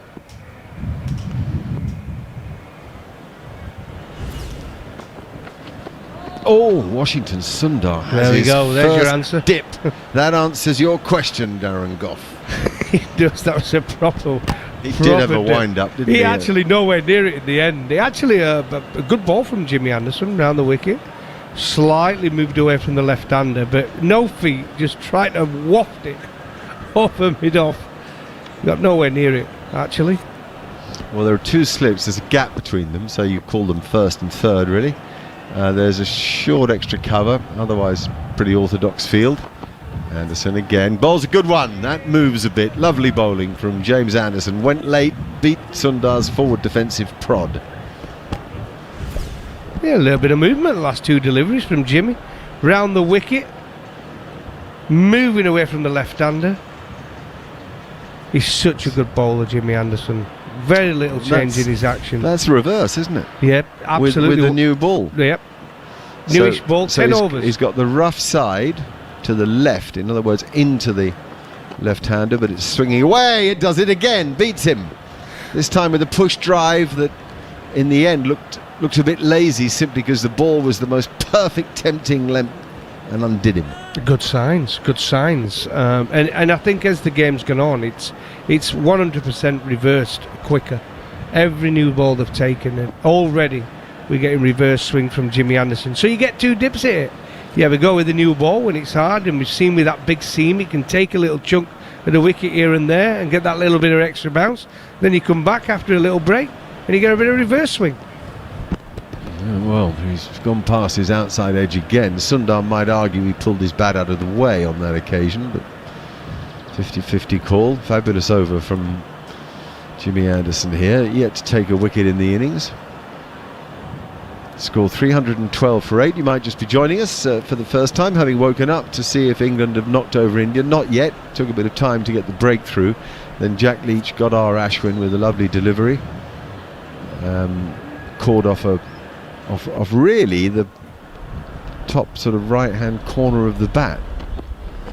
Shoulder of the bat. Nice strike down the ground. Anderson pitched just a little straighter and fuller, and it's gone for 6. It was nothing more than an easy and free swing of the bat. It's the most gorgeous stroke. Sundar to 70, India to 318 for 8. Over to you, Goffey, and then it'll be Andrew McKenna. Wow. We're talking about Washington Sundar and how well he's played today. Under a little bit of pressure, India, but that is absolutely glorious. You might have 600 odd wickets, Jimmy Anderson, and you're bowling to a newcomer in the Indian team, but he just dismissed it. He's beaten 4 times that over on the outside edge, and then he just decided, I've had enough of this. Straight over his head, 6 runs. What a shot. He's timed it so well. He's not trying to hit a 6. He's just hit it so well it's gone for 6. Well, I think we've seen throughout his innings he's a natural timer of a cricket ball. Some of those shots against the spin to Jack Leach when he slightly got it a bit too full and he just leant into it and pushed it through the offside. Terrific timer of a cricket ball. Right, Ishant Sharma is facing Jack Leach. Leach is going to go around the wickets. And Ishant is forward, 3 men around the bat, and he just pushes it back down the pitch, and there is no run. Slip, silly point, short leg. Short extra cover on the drive. There's another catching position. Leach, back to the end of his mark, is in, and Ishant Sharma is solidly forward, just pushing out on the offside. The pleasing thing this morning for England is, but it's Jack Leach that's into the game. no matter who you are, whether you're a fast bowler, a spin bowler, you want wickets. And Leach in. Ishant Sharma aims a big one into the leg side. He's hit it away through square leg, and it will roll away for 4. Well, he'd prodded forward to a couple, then decided, what the heck, let's give it a go. He puts it through square leg. He goes to 4, 322 for 8. as I say, no matter who you are, fast bowler, spin bowler, you need wickets for your confidence going forward in the series. But what we might see here, he's got an opportunity. We've still 2 wickets to take in the Indian team. I think we might see a sweep man go back out now. I think they brought sweep man up to Ishant Sharma, trying to get him to sweep, but he hit it really well, that one, didn't he? Really well. 3 around the bat, still waiting. He comes forward to this one from Jack Leach, and just pops out on the offside. Ishant Sharma is using a bat called the Sunny Tunny, which is a fabulous name for a piece of willow. Used it to good effect on that occasion. What's he going to do with it this time as Leach is in? Well, he actually leaves it above his right shoulder. He raised it high, but as the ball pitched outside of off stump, it wasn't an arm ball. He allows it to go through. India need 57 more to avoid the follow-on. Yeah, I don't think that's going to come into play. Macca, I think England will bat again. But 57 more, and it's entirely hypothetical anyway.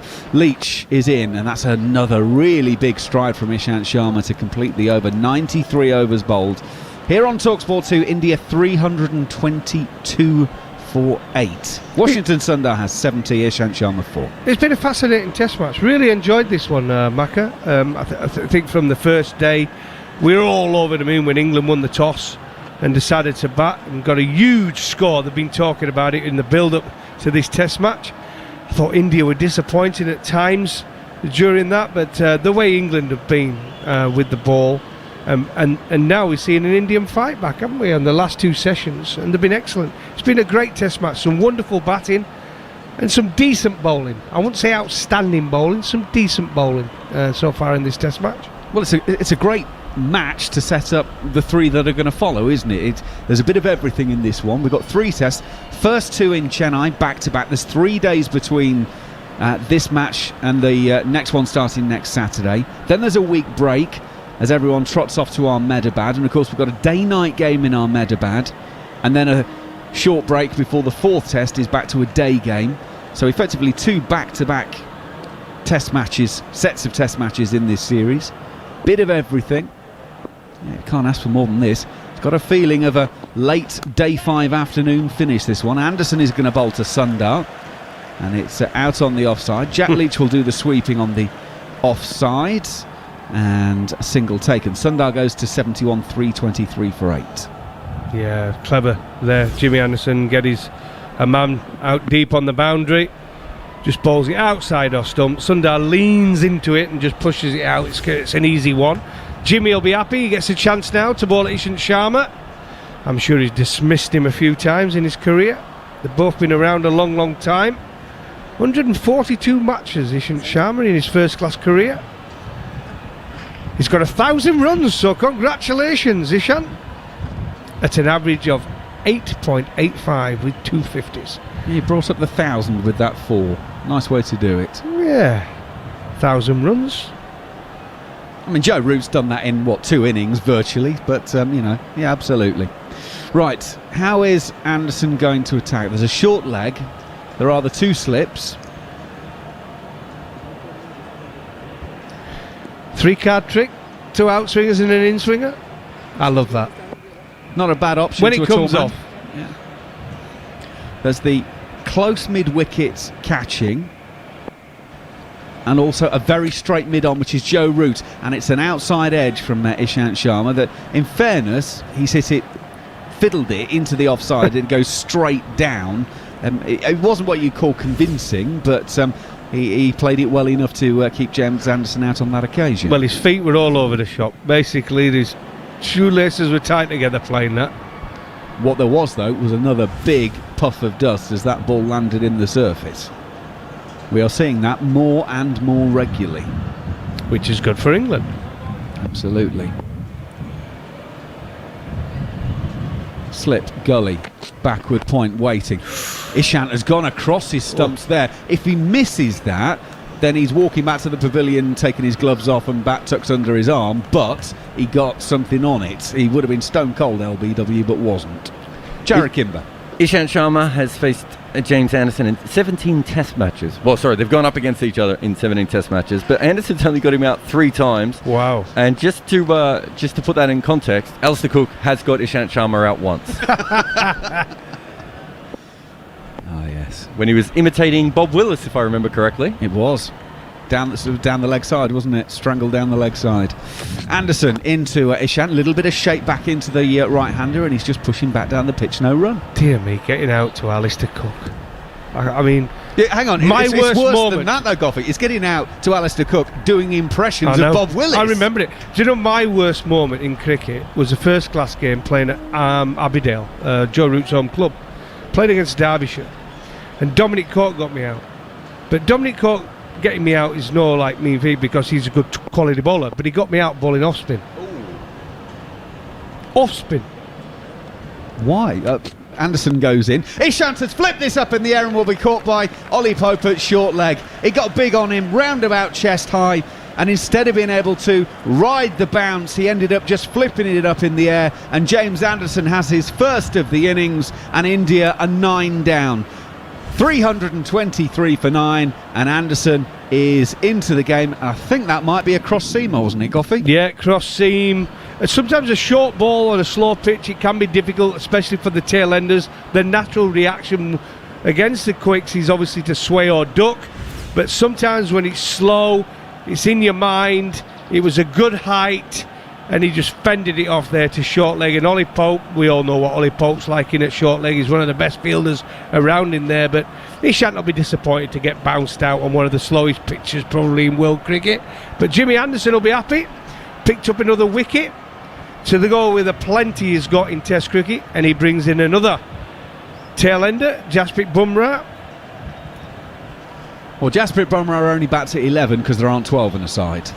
He averages 2.7 with the bat in Test cricket. He did make a first-class 50 in Australia, though, and hit Cameron Green in the head while Cameron Green was bowling. So he smashed the ball back. So he has improved slightly from his Test record. But yeah, he can't bat. So a welcome sight for England as he walks to the crease. India resumed 257 for 6 overnight. And 90 minutes later, they're 323 for 9.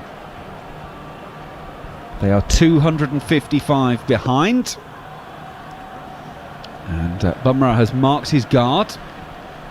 He has one ball of this over to face. Anderson was about to start in and doesn't. There's a slip, a third slip, leg slip, short leg, short mid-wicket for Bumrah. Taps his bat, now waits as Anderson is in, and well, he's behind that one. It's shaped in, reversed into Bumrah. It might have taken him on the back leg rather than the bat, but he's kept it out. End of the over, that's the important bit. 323 for 9. Well, they're all want to clean up this last wicket because there's a fast bowler, Jimmy Anderson.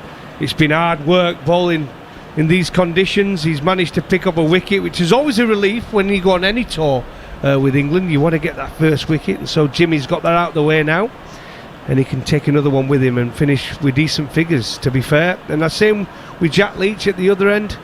He'll be wanting to take another one with him after, like I say, a mixed bag yesterday, getting hit out the attack. If he can come back and finish with 3 wickets, he's had a decent return. And England are in a great position. 323 for 9. Now India, here on TalkSport 2. And TalkSport, the main channel, are with us as well at the moment. Very good morning to everyone listening on TalkSport. If you want to stay with us, of course, get your app or your DAB set up and ready to go. Press the button for TalkSport 2. Looks like it's going to be a good day to be with us because England are in a decent position. And oh, hang on a minute. There's going to be a few bowlers asking a question here. It's 9 down, a tail to be mopped up, and the skipper's bringing himself on. Goffey's moved out. Harmy and Gareth Batty are coming in. Well, as two seasoned bowlers, there might be some questions in the house asked here, gentlemen. Yeah, absolutely. Joe with the stripes, 100th Test match, 200 to his name. I think just a little freshen things up. Try and buy a wicket at the end of the India innings. Is he saving the rest of them for the following on? Root goes in. Sundar aims a big shot into the offside and will get 4 runs. Lawrence can't do anything about that one. It was well wide. It deserved to be flayed towards the boundary. It got flayed towards the boundary. 327 for 8. 9, sorry. Is this possibly Joe Root trying to protect Jack Leach because he knows Sundar is going to have a go?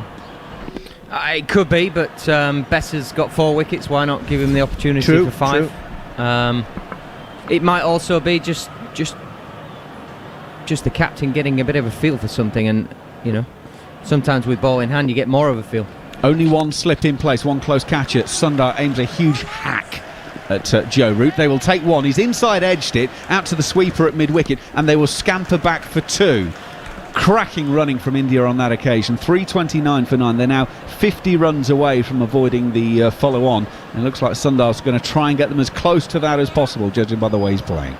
Sorry, I'll explain a bit more what I meant. If you ball in hand, you get a feel for what the surface is doing, how it might react. Are they going to avoid are they going to make them bat again? Are they going to have a go themselves? Might just help in some decision making as well, I suppose. 5 out on the boundary, 2 on the offside, 3 on the honours. Root goes in, gives it some air. Sundar hits it back over his head and into the crowd for 6. Well, what would have been the crowd anyway?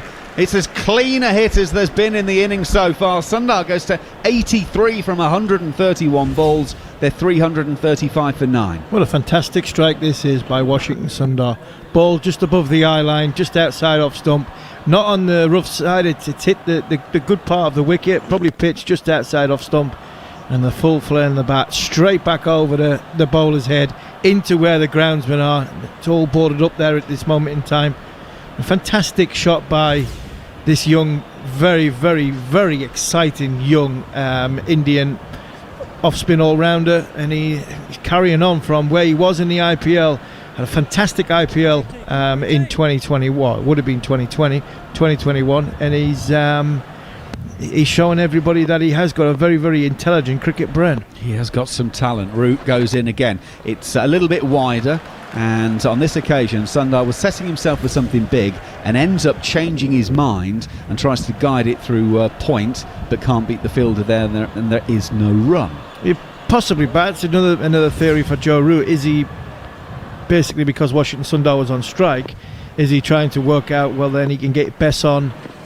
As Root goes in, and that is very wide and turns further wide. Sundar was going to play a shot, but it ends up so wide he can't reach it, and just allows it through to Jos Buttler. He can get his pick of his bowlers on when Jasprit Bumrah's on strike for the first ball of the over. Yeah, could be. Who's going to second guess Joe Root at the minute? That is for sure. Root in. That is a round arm delivery, fired in at leg stump. It's pushed out, and they will take a single as Root does the fielding himself. And Sundar has taken a single from the final ball of the over, so he's protected Bumrah. He's going to stay on strike. 84 not out. 336 for 9 are India. They need 43 to avoid the follow-on. Jared Kimber is our analyst here on TalkSport 2. Just worth remembering, as Sundar goes towards 100 with the tail here, that this is his second first-class game in 4.5 years. His first-class game in that time was a test match in Brisbane, where he did a similar thing against Pat Cummins. He hasn't played first-class cricket, isn't used to it. These aren't situations that he's been involved in at all, and yet incredible natural talent. I think that's probably the best recipe for outcome here, because if you think about it too much, there's so many different scenarios that you could do and think about. The way he's played that last over, absolutely magnificent. A little bit shorter and wide, he tried to cut him, which fraught with danger if you think about it. Played the great shot first ball over extra cover. Wonderful shot. It was lobbed into the rough a bit. Comes a bit straighter, smacks him over his head because there's no rough to worry about. And the ball in between, where it was smacking to the rough with good shape, he left alone. And then he got a single. Just perfect, a perfect over. I think it just shows you what sort of intelligence the kid's got from a cricketing point of view, which you wouldn't always associate with young players from the subcontinent. They're very natural, not what you'd say the greatest sort of cricket and thinkers. and they learn on the job and they get better as the more experience they get. So, fair play to this young man. He's got a decent cricket brain and he's thinking about the game. I think that's what people dismiss 2020 cricket at times as the sort of just rock up, smack it out the ground and just bowl a Yorker and a ball here and don't get hit. I actually think it's turning into, if not already, the most almost the most difficult to be thinking and getting things in place, which is transferring now into a bit of Test cricket in this case. Well, James Anderson is going to bowl to Washington Sundar, and he's got 3 men out on the leg side boundary patrolling. Anderson's going to go in around the wicket. Sundar gets this one on about leg stump, turns it to Joe Root at mid-wicket, and there is no run, Gareth. My point is, Test cricket, if you bowl a good ball at the top of off stump over and over again, you're going to be a wonderful bowler. If you can reach it in an area with a bit of venom and change your angles and have some skill. Hence what Broad and Anderson have done throughout their career. Absolutely, and if you're a batsman, you can defend off stump. So that you're not going to get bowled in LBW very much, and then you can leave the ball that's just travelling outside your out, and you're going to give yourself a decent chance. Not the case in 2020. Anderson around the wicket. Sundar is playing comfortably, and Root will field. He was just waving in the direction of a bowler and pointed to the stumps as if to say, you that end. So I think the Joe Root experiment, and what a band they were, by the way, it looks like that might have come to an end. But we'll see at the start of the next over who exactly has got that call. But India are they're drinking in the last chance saloon for this innings. So the final wicket pair are at the crease. Anderson is in around the wicket. Sundar in behind this. 84 not out from 137 balls. He's almost playing white ball cricket with a red ball in the fact that when he's swinging hard because there's men out and he's just clearing them. I think that's doing him an injustice, Macca. I think he's very precise in his striking. I think he gets in beautiful positions. I think what we're seeing how Test cricket is evolving, and it's getting an even better spectacle and hopefully a better listen because of guys like this coming into the game. He's playing this one off the back foot. Anderson was outside of off stump. He's carved it out to Jack Leach and is going to take the single to take him to 85. 4 balls of the over gone, 337 for 9, and Jasprit Bumrah will therefore have 2 deliveries from James Anderson to survive this over. What's going through Jimmy's mind here, Harmy? He's got 2 balls. What's he going to do? How's he setting him up? I think you've got to think that he's a number 11 batsman, and if you hit the top of the stumps, middle and off, okay. both balls are going to hit the top of middle and off. One of them you'd like to think Jasprit Bumrah would miss. I got one for you. First one top of off, but he gets a big 6-stooder out, big stride, and defends it beautifully. What are you bowling your next one? I'd be bowling the bouncer, but I'm not sure Jimmy's got it in him at this minute in time. 2 slips and a leg slip in place. It's edged! Oh, what a catch, Ben Stokes! What a catch! What a catch!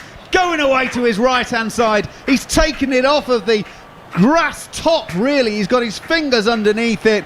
And India are all out in their first innings. Jasprit Bumrah gets a 2-ball duck. James Anderson has another wicket. But Ben Stokes has done it again for England. What a piece of play. What a fabulous catch. And India have been bowled out for less than the follow-on target. 337 after England made 578. It was a push forward by Bumrah. Stokes has gone at it one-handed, snaffles it. There was never any chance it was coming out. And India are all out in their first innings. And James Anderson is the man to take the last wicket. He will finish up with 2 for 46. And, well, they combine once again. Anderson and Stokes, so good for England. Yeah, James Anderson, how many times have we seen this? Full, just outside off stump, nipped away fractionally from Bumrah. The ball never really getting above an inch off the ground, and that man, Ben Stokes, moves to his right. It's not just to his right, it's a full length dive. As I say, the ball never got above an inch off the ground, so he's got to get real low, one-handed. It's gone quickly, still a newish ball, had pace on it. What a catch that is. England have caught brilliantly in this innings, and that's the reason why they're in this great position. Was that Stokes looking over to Root and saying, my catch was better than your catch? Because what a contest that would have been between the 2 catches. Jimmy Anderson, he's not exactly, you say a 38-year-old, second new ball. Ben Stokes is very, very close there at slip, and that makes it even better at catch when you're standing there, concentration skills, thinking, well, what are you possibly thinking as well? What am I doing here? Because it's not going to carry to me at sort of 1.5 slip. Ball's gone nicked, genuine edge towards second slip, and he's dived full length. It was an unbelievable catch. Jimmy will be pleased.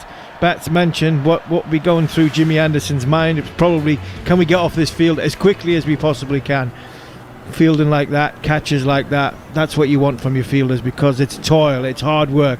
It's very, very soul destroying sometimes in the field as a bowling unit and individually as bowlers. And if your fielders come to the party like that, it makes it a whole lot sweeter. So fantastic effort by England. 337 to bowl India out on in a first innings is a great achievement. And when you look at this game now, England are set right up now for this game to be hopefully put to bed as a one-sided game by just after tea, and then England, it'll be a case of when we want to declare to hopefully win this test match.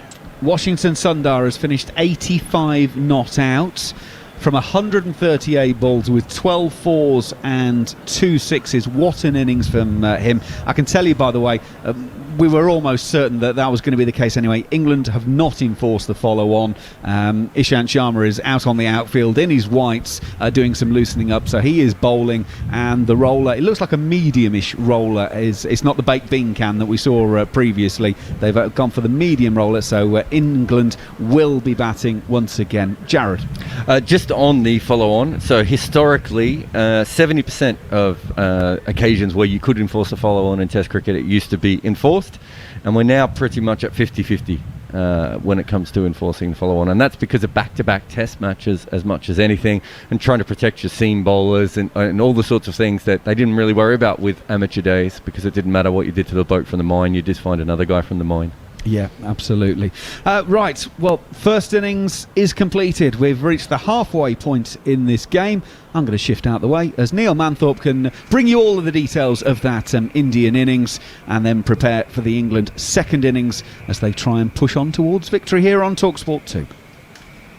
Indeed, I'll run through the scorecard and the wickets that have fallen this morning, but just quickly on the follow-on, it's one of those statistics in the game that has reflect the changing nature of Test cricket. It used to be 100 runs, and then it was 150, and then it was changed to 200 as it reflected the fact that that scores were getting bigger, more runs were being scored, and it's interesting that I've been thinking for a few years now how a change to 250 might actually be appropriate. I mean, you look at what happened yesterday with the West Indies chasing down 395. I mean, it's just 200 runs, Jared, 10, 15 years, 20 years ago, you'd think, well, you're pretty much out of sight with a lead in the first innings of 200. But England, I mean, I know there's a lot of time, there's still 5 sessions left, but I wonder whether a change to 250 might be a more accurate reflection of the follow-on sort of target. It might have been a couple of years ago when teams were averaging 40 runs per wicket. Yes. At the moment, with teams averaging about 28 runs or 29 runs per wicket, I'm not sure it quite matters. But realistically, I don't think it matters that much if you change between 200 and 250. I just don't think modern teams are going to use it that much, just because of their bowlers and their resources. And I think we understand a lot more about back-to-back tests. And also, in the old days, you didn't used to play a test and then 3 days later have another test, because you couldn't get to the next venue in that time. So we have changed the way that we play tests, and I think as we go forward, there'll be less and less enforcing the follow-on. The only reason it will change is if, Afghanistan and Ireland and Scotland and Zimbabwe, or Netherlands, any new sort of teams come in, that they'll probably get it against them. But mostly, I think teams will continue to play this way, especially because we don't have many draws. Teams can't bat for draws anymore. So taking the extra 2 hours, which is, there'll be people at home listening to this who'll be saying, this doesn't make any sense. This pitch is flat. You need as long as possible to get them out. But the thing is that teams just don't play very well for draws anymore, so you're better off realistically to rest your bowlers a little bit and then come back at them fresh. Okay, in a moment I'm going to ask Gareth Baddy and Steve Harmison to tell us how specific plans will be made by England now. Will they have a very precise plan about how to go about their second innings? But let me just tell you now, for those of you joining us for the first time, India resumed at 257 for 6, and the first man to go was R. Ashwin, caught by Jos Buttler off the bowling of Jack Leach for 31. Leading edge, popped up into the air. Buttler had to make 5 or 6 strides before diving to take the catch. Ashwin went for 31.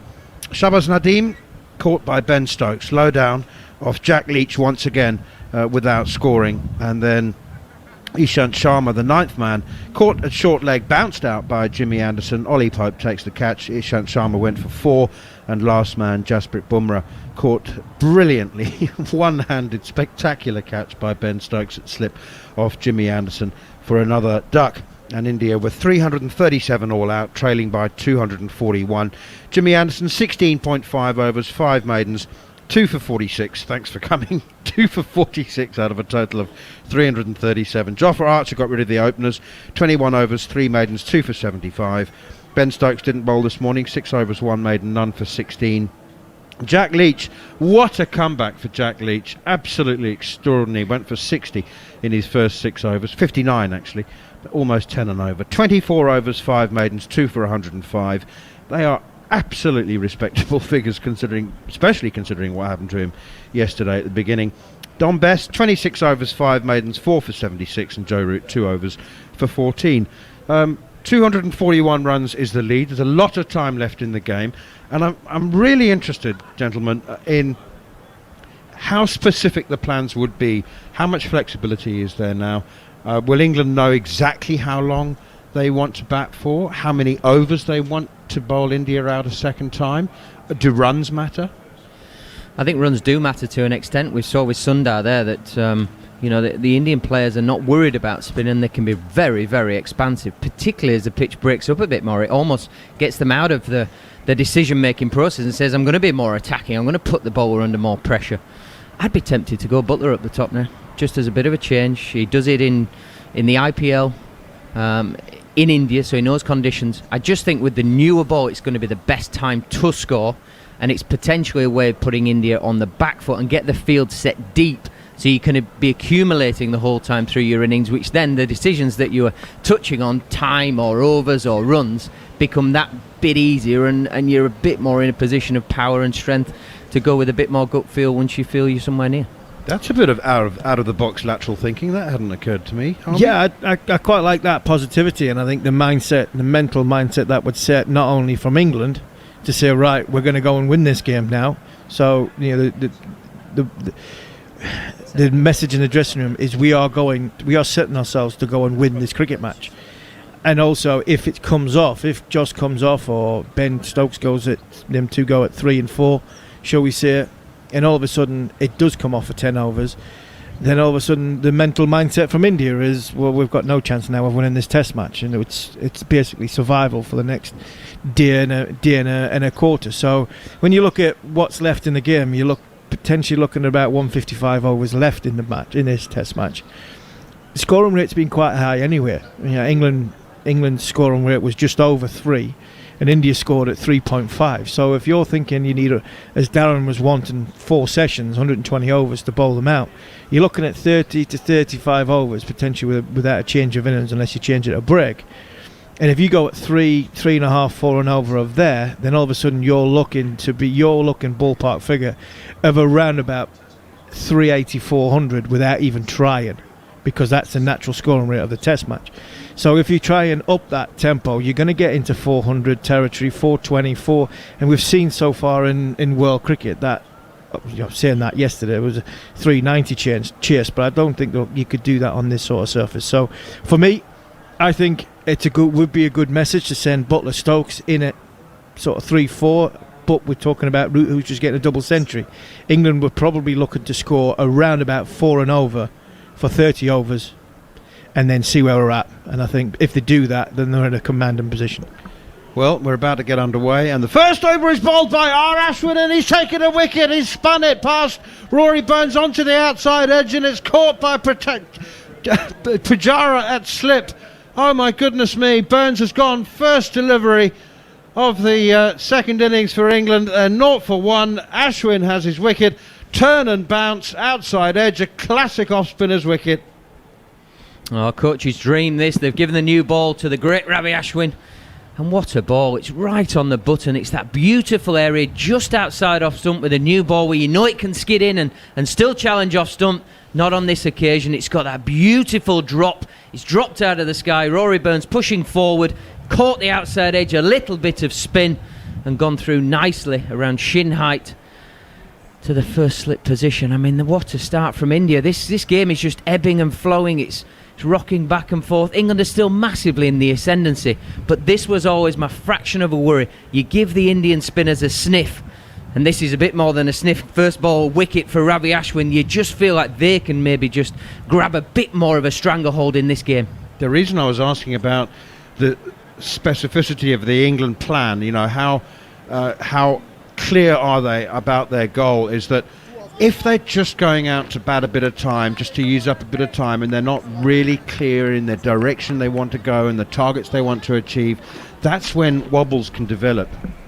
It comes back to the mental mindset that you're setting. The visual perception is one thing, but if you're going out there mentally to put pressure on the opposition to say, right, we're not going to let you get a foothold in. Dan Lawrence is the new batsman, and the second ball of the innings, he pushes it defensively up towards mid-off. Spare a thought of Dan Lawrence. You know, he wasn't playing at 3 days before the game.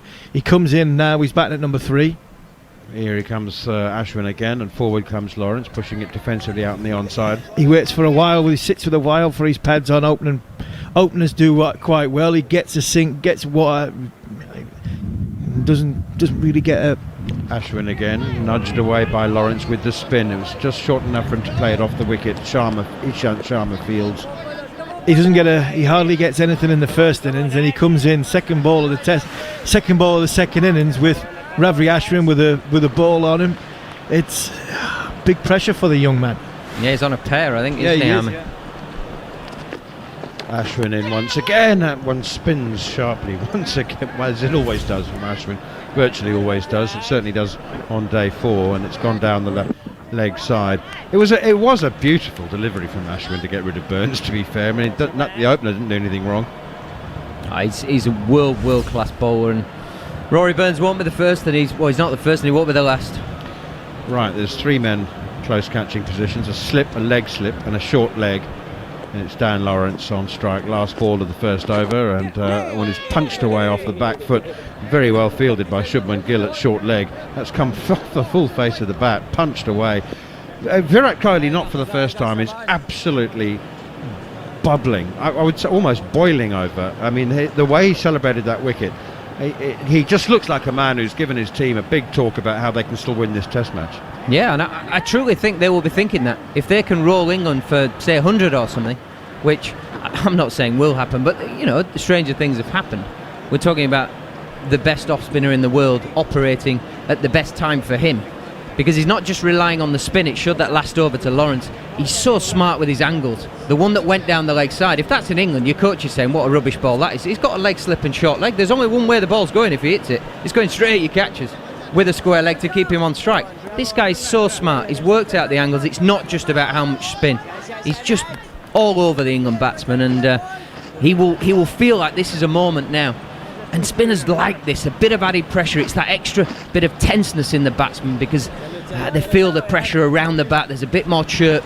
This is when the great spinners come to the fore. Well, we've had 5 wickets in the session. Shahbaz Nadeem bowls his left arm spin, so we've got spin at both ends with the new ball. That's outside the off stump. Did you see a bit of spin there? That was huge spin for a first ball, wasn't it? Wow! Yeah, and bounce. But it was wide of the off stump. Here is Nadeem once again. Forward comes Dom Sibley, pushing it up towards mid-on. He's given it a proper rip, first delivery. Well, I tell you what, you know, in athletics, when you get the bell for the last lap in a 5,000 metre race or a 10,000 metre race, we're not there yet, but things happen. Oh, that's turned and bounced once again. It's beaten the edge of Dom Sibley.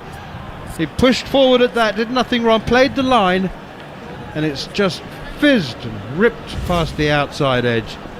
It's an absolute beauty.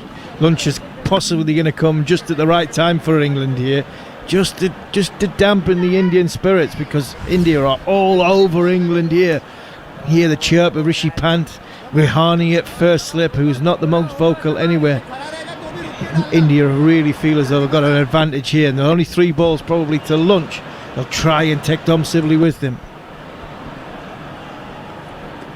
Shahbaz Nadeem once again in, bowls to Sibley, comes forward and nudges it away out on the onside.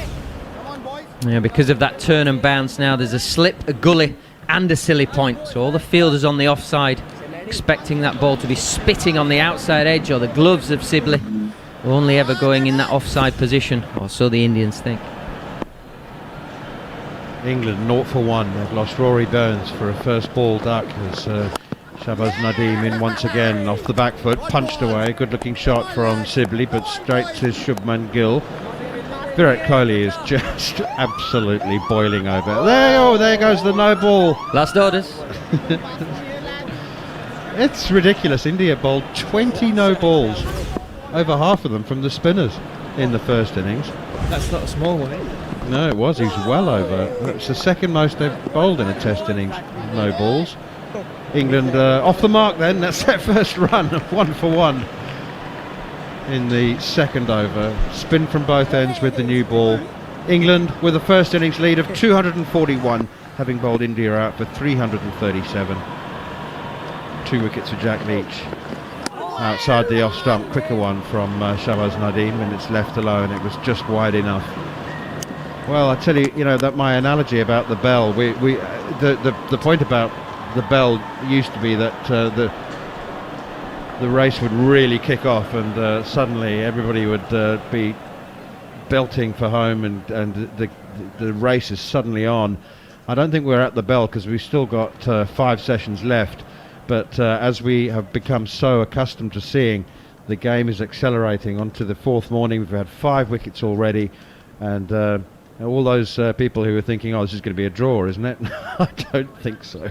And even as you said, Gareth, even if England are bowled out for 100, and stranger things have happened, India would still need 342 to win. Yeah, England is still in the box seat. Almost the complete unexpected happened.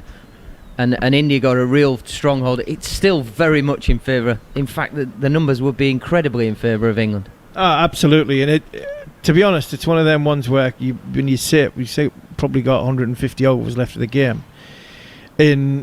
As a pundit and as a cricket side of a fan, it drags a little bit when you see the captain having to declare.